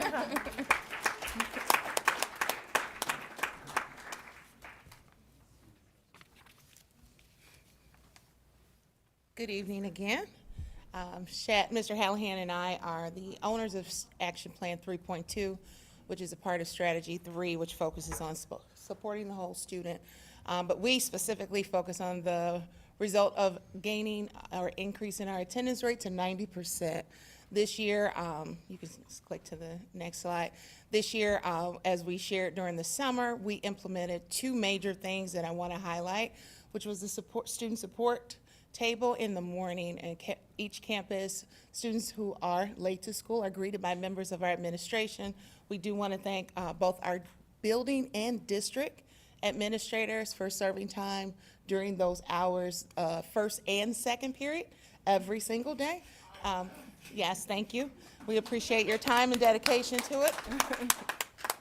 It served to benefit us greatly. Our students didn't enjoy the conversations at the beginning of the school year, but to see their progress as the school year went on.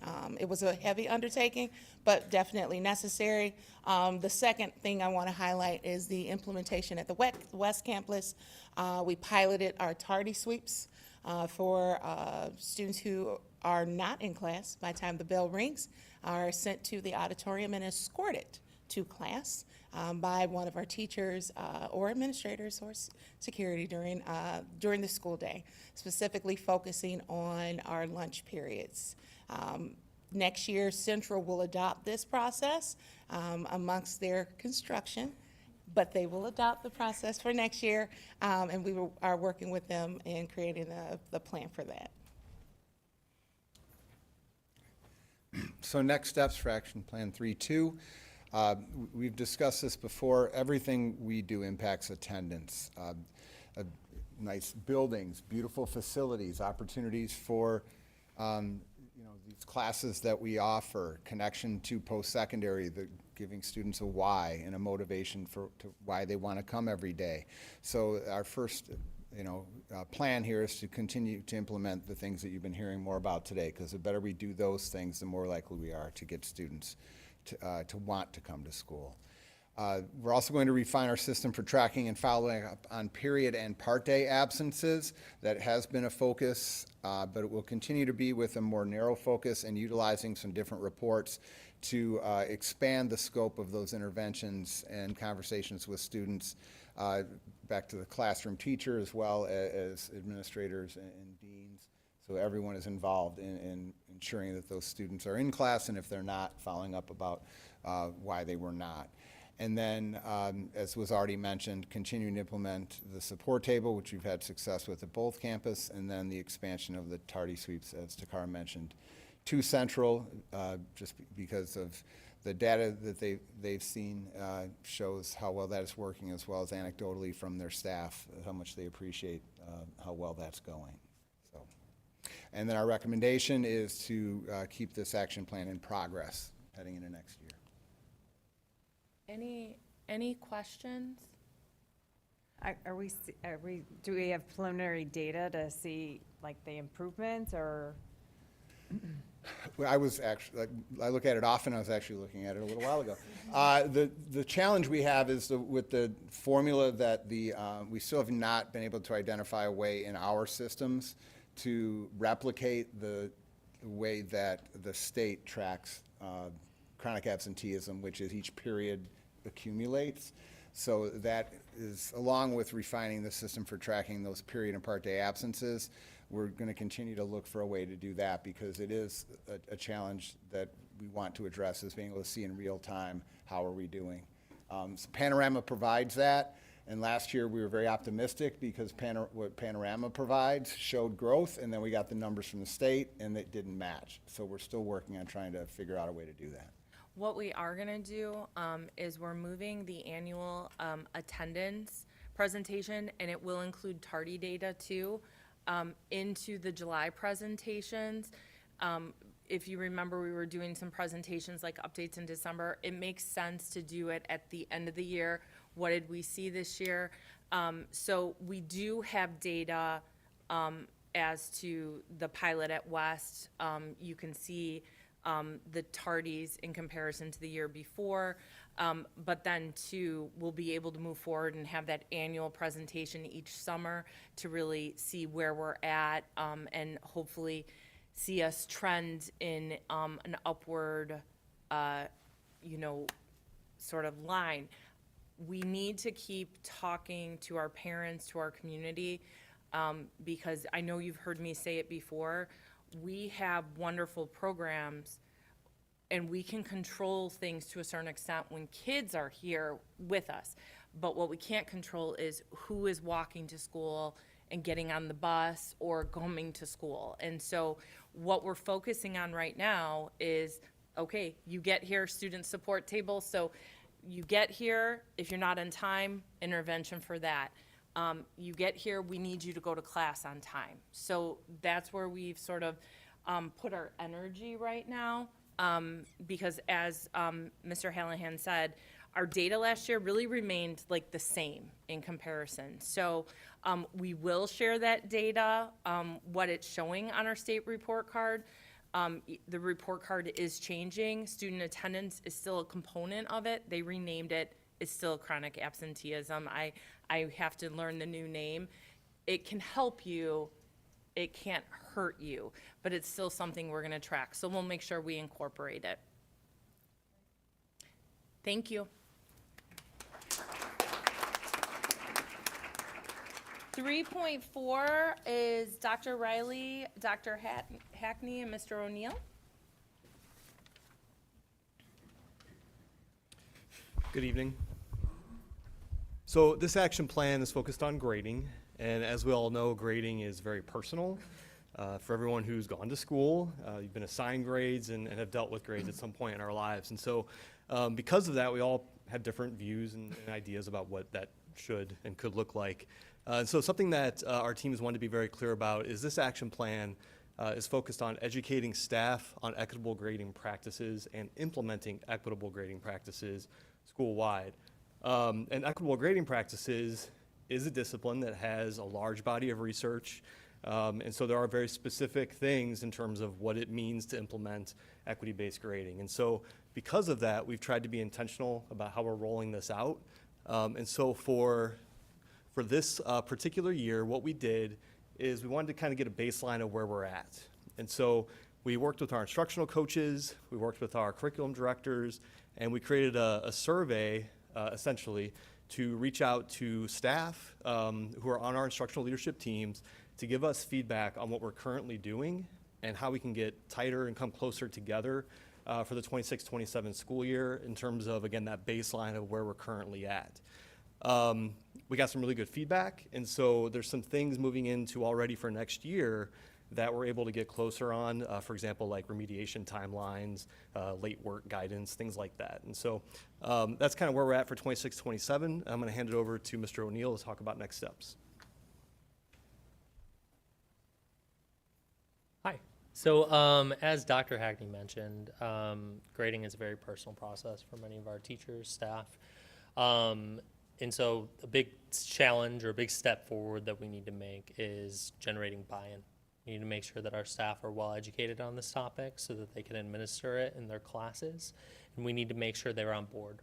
Rolling out any large-scale plan in any school heavily relies on that buy-in process. And so the first step in that, we are going to be establishing a committee that's representative of our teachers, administrators, and instructional coaches.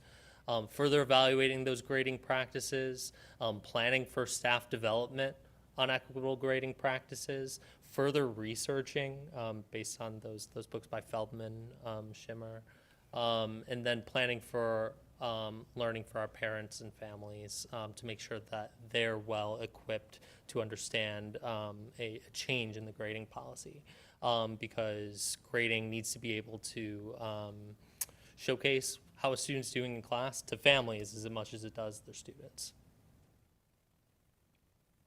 So the recommendation is this stays in progress for next year, and we continue ensuring, and we do have some things in place, and we've had some things in place. And I recently got to meet, and I'm not gonna name who was at the meeting, but in this arena, we're in a better place than some districts are, and many districts, with our common curriculum, common assessments, common practices that we've put forward with summative and formative, and really establishing that this year will get us to hopefully the next place where we can have those in-depth discussions about what next and what can we do to ensure that our grades are representative of what a student knows and is able to demonstrate, right? And so we're continuing to go to summits and symposiums to see what other schools are doing as well. This continues to be an area that every school grapples with. And so we're not in a bad place, but our goal is to get into a better place. I have a question. What type of equitable grading practices are you talking about? Because that could mean many things, so I didn't know, is there a particular practice that you're following or you want to follow? And like what you're doing now, like, you know, I guess what are you doing now? Because two teachers can grade the same test and be off by a point or two. So I'm just, what do you mean by equitable grading practices? Yeah, so Carla mentioned that we do a lot of things really great in terms of having common assessments, right? Having, you know, systems in terms of our 80-20, but systems only go so far in terms of grading because it comes down to how a teacher is delivering it within their classroom. Currently, what we put into place, we have remediation built into our all of our content areas. All teachers know the expectation. It's firmly in place that how teachers should be delivering that. So that's a big win. We have our academic integrity process, which is restorative and built in for students so that they have opportunities to be graded for mastery rather than for compliance. If there's any opportunities for them to, retake any of those processes or any of those exams or assessments, I would say where we are aiming, we're still working on that a little bit, right? We want to make sure that we have something that is not only palatable for our staff and students and our families, but it is equitable. We make sure that all of our students have opportunities to show their mastery multiple times based on standards within the classes that they're taking, and making sure that all students kind of have a fair shake at the classes that they're taking. Is there a grading model you're looking at, or is it just you're still exploring them all? So are you talking like power of zero? Are you talking about standard-based grading? I'm just kind of wondering, like, are you still gathering that data, or are you leaning a certain way? We are still gathering. I'm sorry, I didn't mean to cut you off. We are still gathering that data. Some of the research that we're going to be going into, we're going to be diving into some books and some learning to make sure and building that capacity is a big part of this year. Grading for Equity, Feldman, Grading Inside Out by Tom Schimmer are going to be two pieces that we're going to be researching to develop. Schimmer highlights standards-based grading, which is absolutely an option, but a very large shift in grading for high schools. So, like, and when I mentioned palatable, right, that's one of the considerations we have to make. Grading for Equity, there's pieces in there that are much more so, but you have to go through and pick out what's going to work for the community. But to your specific question, like the power of zero is something we have been talking about, that we continue to talk about, and that we recently talked about. So that is absolutely an area to continue to delve into. And you can imagine with the hundreds of staff members we have, everybody's in a different place with that. And so that's where the research, the professional development, the understanding, because the buy-in is essential to make sure we're understanding and implementing things in the same way. Did we answer all your questions? Yes. Okay. Yes. This is a one of probably the hardest areas in education to talk through, because everyone has their own experience, and it worked for them, or they felt a certain way about how they were graded. So they either do that or they don't do that based on that experience. And so this is a big undertaking, and that's why when we looked at these steps, we're taking them sort of in order, and saying, these two steps are what we can do very well this year, and then we're going to add this step on. And so the goal is to have those refined procedures and guidance, but that there's buy-in when we do that from our instructional leadership teams to make sure that it's implemented with fidelity, which also goes to your equity question. Yes. So, thank you. Thank you. 4.1, Dr. Hampton and Mrs. McDonald.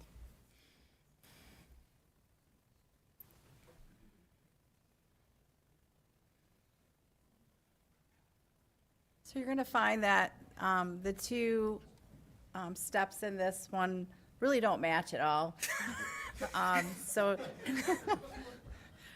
What we found is that there was a lot, like what JR said, there are a lot, there was a lot in regards to what people brought when we worked on the action plans, and there was a lot of respect for different views and different ideas that we didn't want to release them, so we kept them part within strategy 4.1. So I'll briefly, sorry, I was trying to click. I went over this already, so this is where the pathway work came out of, was part of it. So there was two parts about analyzing student interest, about alternative core classes, and then elective classes. So that's where we leveraged the student analytics, we brought that focus to CCC this past year, and that's driving our work actually for the next couple of years with CCC.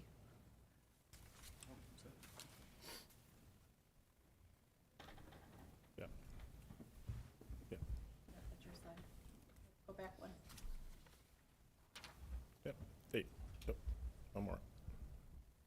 Hey. Forward. One. One more. Two. There you go. There you go. The second part of 4.1 essentially is the implementation of a school-based health center. And essentially, we started that process to provide health services for our students. We have a strong partnership with VNA, a community-based healthcare company. We actually, as administration, visited East Aurora. They have a facility there, great facility, great opportunities for actually students and staff. The issue is it's state funded, so we are essentially waiting in that holding pattern right now until it's actually funded. We have identified a space. The infrastructure is in place. It's actually in the new link addition at Central. So we are ready to go when they are ready to go. Dr. Guzman and I, we've been in just recent conversation. I know the representatives were in Springfield because it's budget season, trying to obtain funding. So in fact, I think we meet next week or the week after to get an update there. But we continue to partner with local health organizations to provide health services for our students.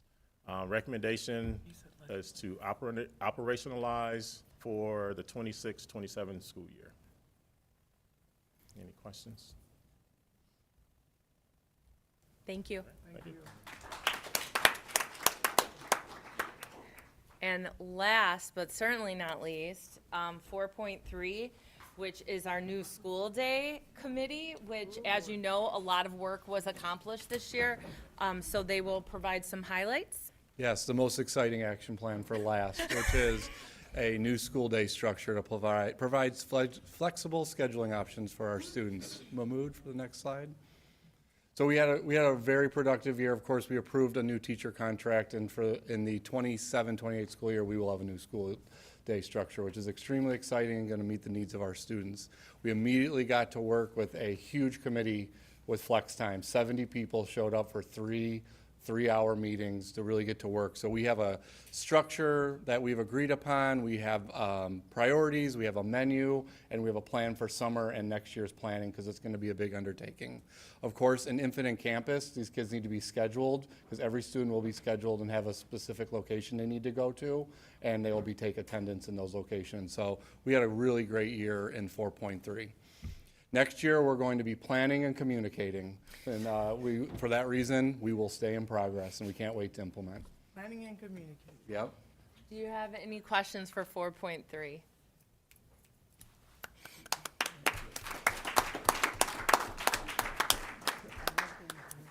So Mahmood, if you could go to the next slide.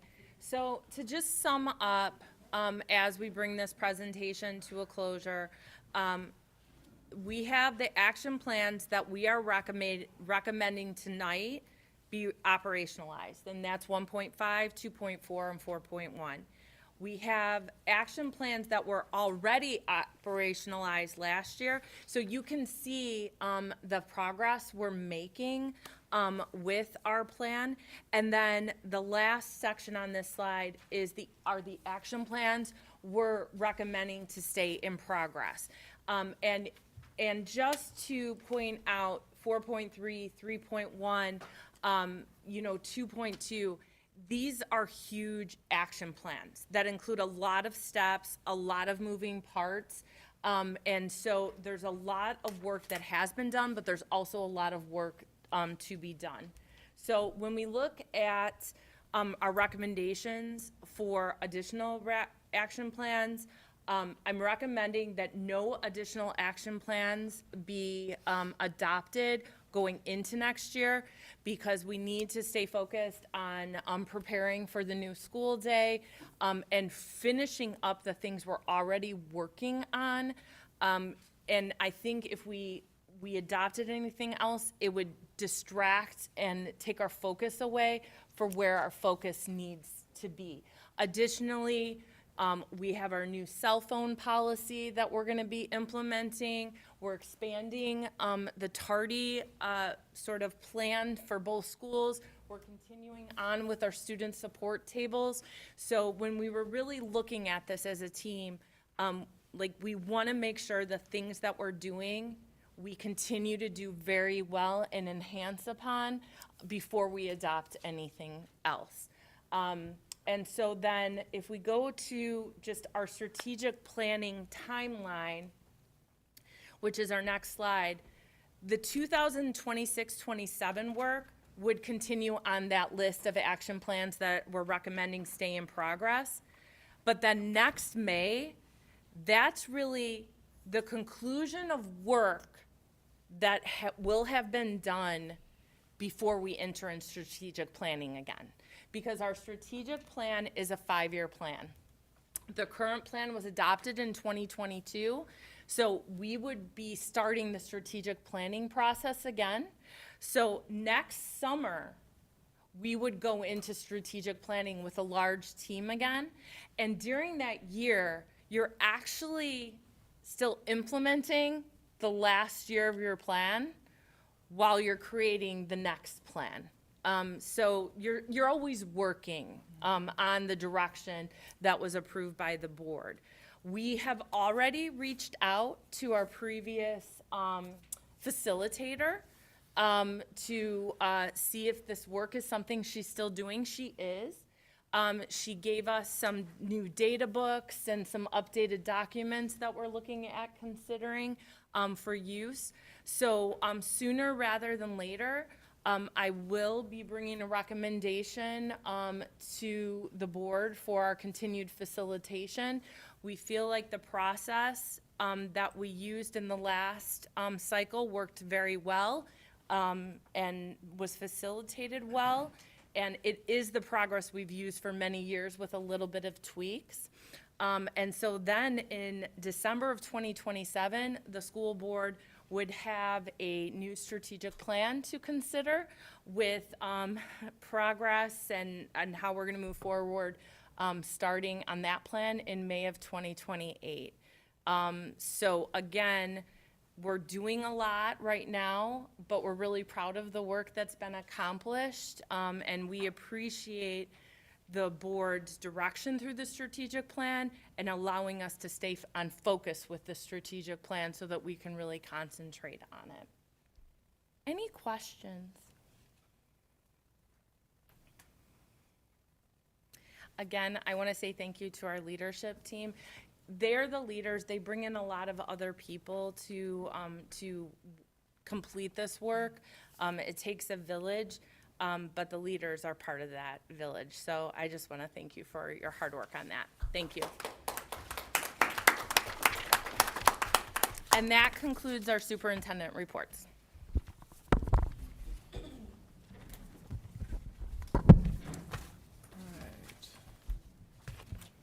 We're going to go ahead, after all that awesome discussion, to action items. Item A, strategic plan progress update and action plan adoption. May I have a motion to approve? So moved. Second. Any discussion? Roll call, please. Mrs. Guerrero Lemire? Yes. Dr. Huntington? Yes. Mr. Coffey? Yes. Mrs. Stipp? Yes. Mr. Kennedy? Yes. Mr. Fitzpatrick? Yes. Mrs. Lynn? Yes. Action item B, agreement with Joliet Township High School and Involved Inc. NFP. May I have a motion to approve? So moved. Second. Any discussion? Will we get invited to the end of the, Of course. that's one of my favorite summertime options, so thank you. Roll call, please. Mrs. Lynn? Yes. Mrs. Guerrero Lemire? Yes. Dr. Huntington? Yes. Mr. Coffey? Yes. Mrs. Stipp? Yes. Mr. Kennedy? Yes. Mr. Fitzpatrick? Yes. Right, agreement with Joliet Township High School and Redeemed Connection Ministries NFP. May I have a motion to approve? So moved. Second. Any discussion? Roll call, please. Mr. Fitzpatrick? Yes. Mrs. Lynn? Yes. Mrs. Guerrero Lemire? Yes. Dr. Huntington? Yes. Mr. Coffey? Yes. Mrs. Stipp? Yes. Mr. Kennedy? Yes. Item D, update to concussion protocol, policy 7305. May I have a motion to approve? So moved. Second? Any discussion? I just would like to thank Kevin Fitzgerald, Steve Millsaps, J.R. Randich, and Gabriel Garrett for their leadership in bringing a robust team together to look at our procedures and protocols. Upon approval, this procedure will become part of our administrative procedures, and it was really great work that was done. Okay. Roll call, please. Mr. Kennedy? Yes. Mrs. Lynn? Yes. Mr. Fitzpatrick? Yes. Mrs. Guerrero Romero? Yes. Dr. Huntington? Yes. Mr. Coffey? Yes. Mrs. Stipp? Yes. Action item E, agreement between JTHS and Guardian Angel Community Services. May I have a motion to approve? I'll make a motion. Second. Any discussion? All right, roll call, please. Mrs. Stipp? Yes. Mr. Kennedy? Yes. Mr. Fitzpatrick? Yes. Mrs. Lynn? Yes. Mrs. Guerrero Romero? Yes. Dr. Huntington? Yes. Mr. Coffey? Yes. All right, action item F, tax resolution for Elguero. I'll make a motion. Second. Any discussion? Yes. In 2019, the Board of Education approved a 3-year, 50% tax abatement. The construction, building construction and related improvements are now completed. So the next step is to instruct the county to abate taxes. So the recommendation we have is that resolution. The amount is $10,364 each year for 3 years. Okay, roll call, please. Mr. Coffey? Yes. Mrs. Stipp? Yes. Mr. Kennedy? Yes. Mr. Fitzpatrick? Yes. Mrs. Lynn? Yes. Mrs. Guerrero Romero? Yes. Dr. Huntington? Yes. Item G, special education out-of-district student transportation services. May I have a motion to approve? I'll make the motion. Oh, Second. Discussion? Yes. First, I would like to thank the union and Julie Adelman for their leadership. I know this was a tough decision, and probably as a union, as a district, but over the past 6 years, we've experienced a significant decline in the number of drivers.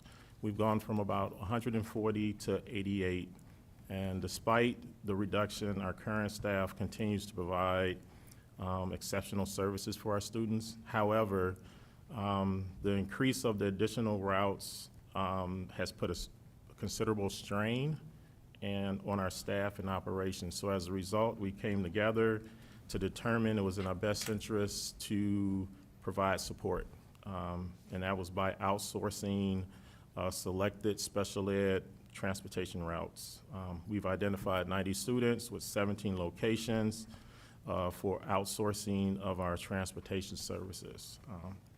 Our current expenditures is about 15 to 18% for these routes, which is between about 1.5 million to 1.8 million annually. So as a result, we placed bids. We received 4 bids. After comprehensive review, we are recommending First Student Inc. as the vendor for the special ed out-of-district transportation services.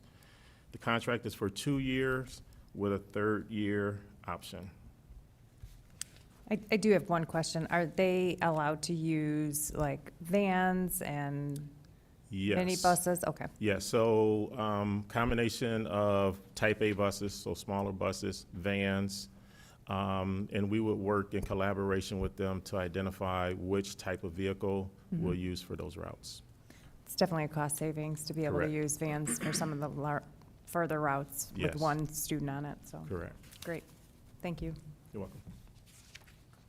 Roll call, please. Dr. Huntington? Yes. Mr. Coffey? Yes. Mrs. Stipp? Yes. Mr. Kennedy? Yes. Mr. Fitzpatrick? Yes. Mrs. Lynn? Yes. Mrs. Guerrero Romero? Yes. Item H, graduation requirement recommendation. May I have a motion? So moved. Second. Any discussion? Roll call, please. Mrs. Guerrero Mayor? Yes. Dr. Huntington? Yes. Mr. Coffey? Yes. Mrs. Stitt? Yes. Mr. Kennedy? Yes. Mr. Fitzpatrick? Yes. Mrs. Lynn? Yes. Item I, course eliminations 1 and 2. May I have a motion? So moved. Second. Discussion? Roll call, please. Mrs. Lynn? Yes. Mrs. Guerrero Mayor? Yes. Dr. Huntington? Yes. Mr. Coffey? Yes. Mrs. Stitt? Yes. Mr. Kennedy? Yes. Mr. Fitzpatrick? Yes. Action item J 1 through 19. May I have a motion to approve? So moved. Second. Any discussion? Roll call, please. Mr. Fitzpatrick? Yes. Mrs. Lynn? Yes. Mrs. Guerrero Mayor? Yes. Dr. Huntington? Yes. Mr. Coffey? Yes. Mrs. Stitt? Yes. Mr. Kennedy? Yes. K 1 through 8. May I have a motion to approve? I'll make So- the motion. Second. Any discussion? Roll call, please. Mr. Kennedy? Yes. Mrs. Lynn? Yes. Mr. Fitzpatrick? Yes. Mrs. Guerrero Mayor? Yes. Dr. Huntington? Yes. Mr. Coffey? Yes. Mrs. Stitt? Yes. Action item L 2627, non-bargaining wage proposal. May I have a motion to approve? I'll make the motion. Second. Discussion? Roll call, please. Mrs. Stitt? Yes. Mr. Kennedy? Yes. Mr. Fitzpatrick? No. Mrs. Lynn? Yes. Mrs. Guerrero Mayor? Yes. Dr. Huntington? Yes. Mr. Coffey? Yes. Action item M, donations. May I have a motion to approve? So moved. Second. And discussion? I would like to thank all of our community partners. As I was going through our donation list, and there's a lot of them, they are just staple businesses within our community, and a lot of them just locally owned, and not all, but a lot of them are. And, you know, I appreciate them being a part of the community and reaching out and helping us. So some of my favorite places are on this list. So it's exciting to see places I visit all the time on here. So I'd like to thank Raising Cane's, Mickey's Tire and Service, Honda of Joliet, Jostens, Slammers, Chicago White Sox, Mr. Submarine, Al's Steakhouse, Darcy Auto, Abri Credit Union, Joliet Park Districts, Babes, Supercuts, Haunted Trails. Again, Raising Cane's made 2 donations.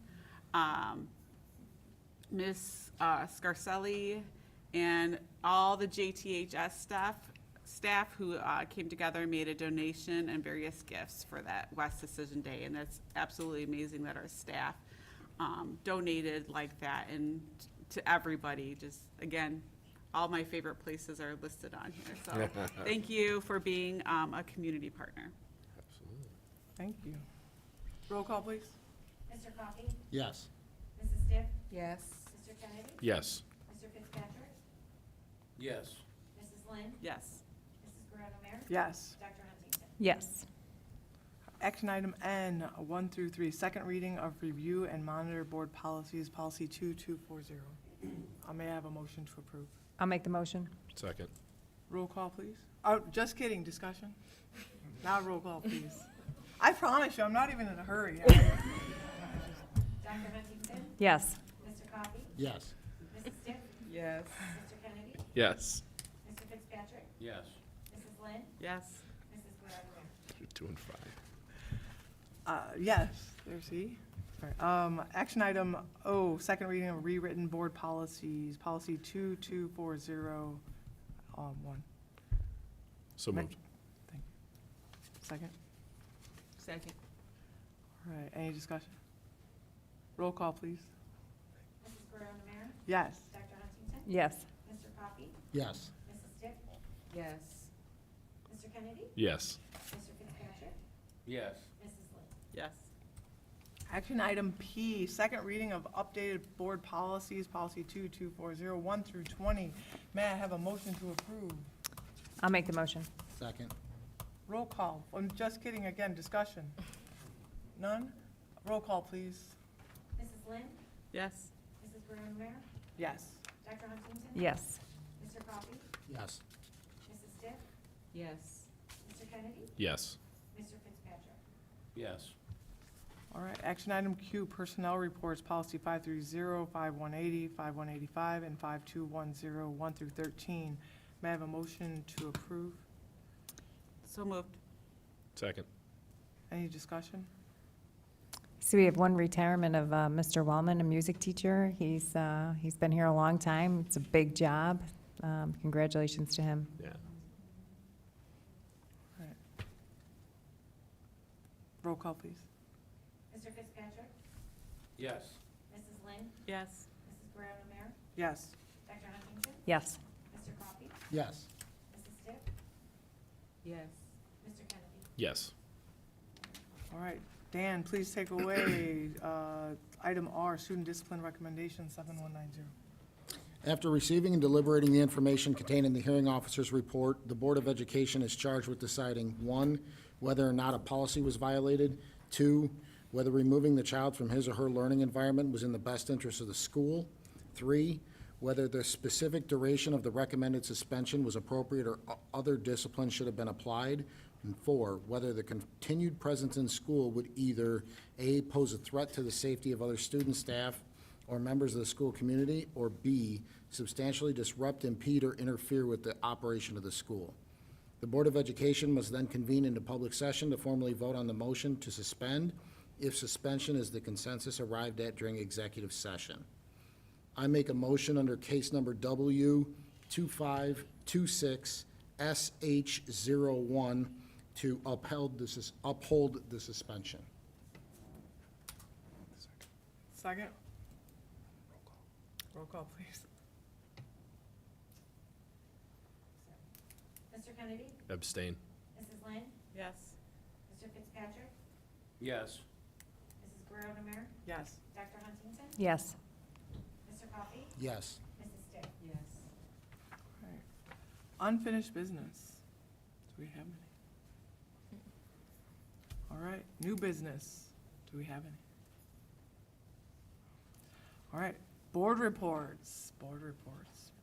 Yeah, went to NHS, the beginning of the NHS induction, because then I jetted down to Central to make it to Ivy Night. That was at the same time. Both were really well done. Unfortunately, I didn't get a chance to make West Senior Awards this year. I had something come up last minute, but I heard that that went off really well as well. So big thank you to all the work that you guys do to honor our students.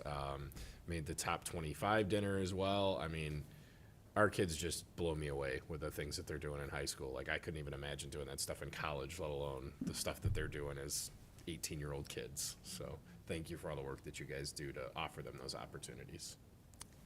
I too went to the NHS induction at Joliet West, and I have to say, it really was student-run and student-led, and I was pretty impressed with that. One of their counselors, Ms. Justice, was their guest speaker. I thought that was really nice. So it was a well-run event. Yeah.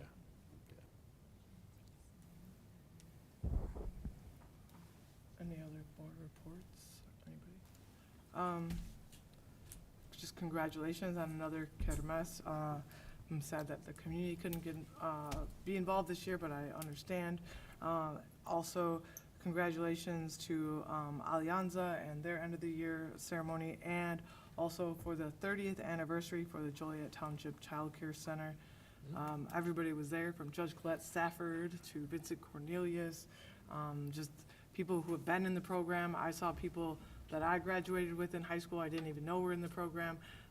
Their children who are now graduating from JTHS and graduating from college. That was pretty awesome. Also, just want to mention, I was at Latino Unity Day during some of the events you were talking about. It's actually a couple of days. And it was really cool to see so many JTHS graduates. They're leading panels, and just, and there were all these legislators there, and listening to them and their thoughts, and a lot of social justice initiatives, especially by Griselda Chavez, who graduated from Joliet Central, and she runs, she's something like the Director of Environmental Education Services for Warehouse Workers for Justice, and she led a panel there and brought students, so that was really cool. So yeah, JTHS kids really getting involved in social justice and environmental initiatives is awesome. I attended the retirement reception last week where our retirees were acknowledged, and it was a very nice and short and sweet event. Carla led. And the CEO Capstone Project, which was at Joliet Mall a couple of weeks ago. I attended to check out the students' projects, in their quest to be entrepreneurs. It was really nice as well. Spent a lot of money at that, too. So did I. Oh, yeah. Just a couple things to share. First of all, I want to congratulate Erica McGee. She was board approved tonight as the District Alternative Programs and Pathways Coordinator. So congratulations and welcome, Erica. I also want to congratulate J.R. Randich. He was approved to become the AVAC Transition Coordinator going into next year.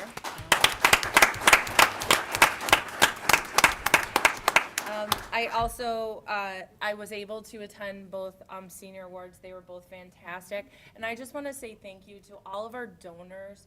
Hundreds of thousands of scholarships between the two buildings were distributed, which just makes such a difference. So very great job to our leadership and counselors for doing all that work. And then also thank you to our donors. Thank you to Tanya and Christine for helping with the retirement dinner. It was wonderful. I echo the CEO program and all the money I spent on that. And then I also just want to do a shout out to our students as well as our staff who helped our students. I think we placed more students in internships than any other school this year, and it became more competitive because more schools were added. So I want to say we're close to 35 students district-wide.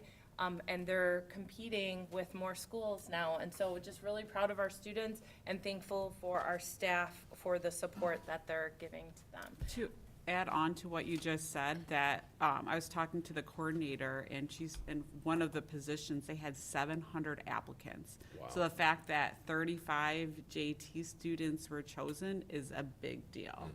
That's a lot of competition. Thank you for saying that. Yes, I think there was 125 total positions, and this is a huge region. So, and thank you to the employers for doing that, and obviously the CED for the work that they do. Kayla and Jalen, they again, both alum, and they tag team the onboarding process for the interns for the region, for the county, and it was very well attended, so we thank them for their continued work with our students too. Thank you. Any other? Okay, any announcements or public comment? Yes. All right, I'm just gonna read this little thing. At this time, members of the public may make comments to the Board of Education on any item concerning the district. Please note, this is not the opportunity or the venue for the Board of Ed to engage in conversation or provide responses, but we respect and value the information delivered to us during public comment. Your comment should be directed to the board, and all in attendance must conduct themselves with respect and civility towards others. And please conclude your comments in 3 minutes. And can you call our...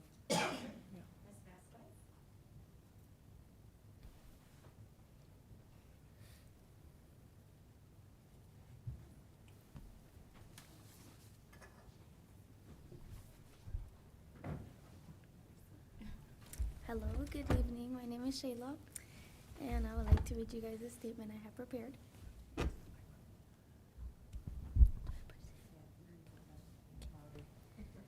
Okay. Physics to some kids can feel boring or oftentimes confusing, formulas and problems on a whiteboard. But going to Six Flags will bring these formulas to life. Bringing back the physics field trip to Six Flags isn't just about the day of fun or a day off. It's about making physics fun and understandable. In class, we talk about potential energy and kinetic energy. On a roller coaster, we are able to use that information while on a roller coaster to describe what it feels like to have potential energy in one area and kinetic in the next. When you drop 20 feet, you aren't just reading about gravity, you're experiencing it. Using websites to recreate a simulation is boring. Why have a simulation when you can experience it yourself? A theme park like Six Flags isn't just an amusement park, it's a giant laboratory. It is much easier to remember how different forces work when you felt it pulling you into your seat during a loop. Hands-on learning helps students understand difficult topics faster and remember them longer than a standard lecture. A trip to Six Flags proves that physics isn't just for textbooks, it's the reason why the world's machines work. It gets students excited about physics and learning about physics, engineering, and science, showing them that career in STEM can be just as thrilling as a roller coaster.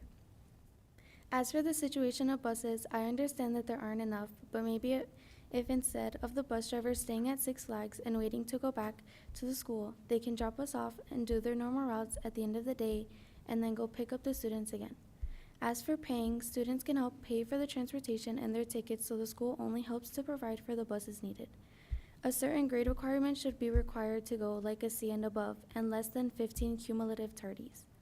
Physics is the study of motion, and there's no better place to see motion in action than Six Flags.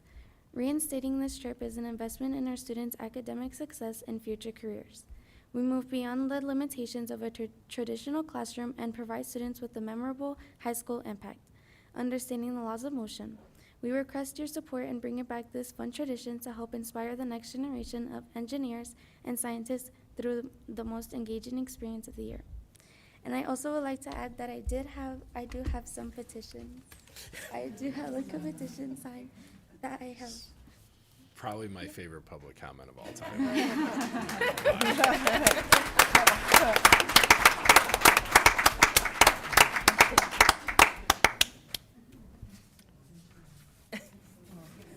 She did very well. Yeah, and waited the whole. Yeah, and waited the whole time very well. Yes, your patience is amazing Yes. also. Yes. Very We just want to say one more time, thank you so much to everyone that provided their presentations tonight for the action plans and all the time and energy and learning and teaching that went into all of that. All right, anything else? All right. Make a motion to adjourn. Okay, you can do that. She said second. All right, we're good. Roll call, please. Mrs. Stitt? Mr. Kennedy? Yes. Yes. Mrs. Flynn? Yes. Mrs. Guerrero-Mayor? Yes. Dr. Huntington? Yes. Mr. Combs? Yes.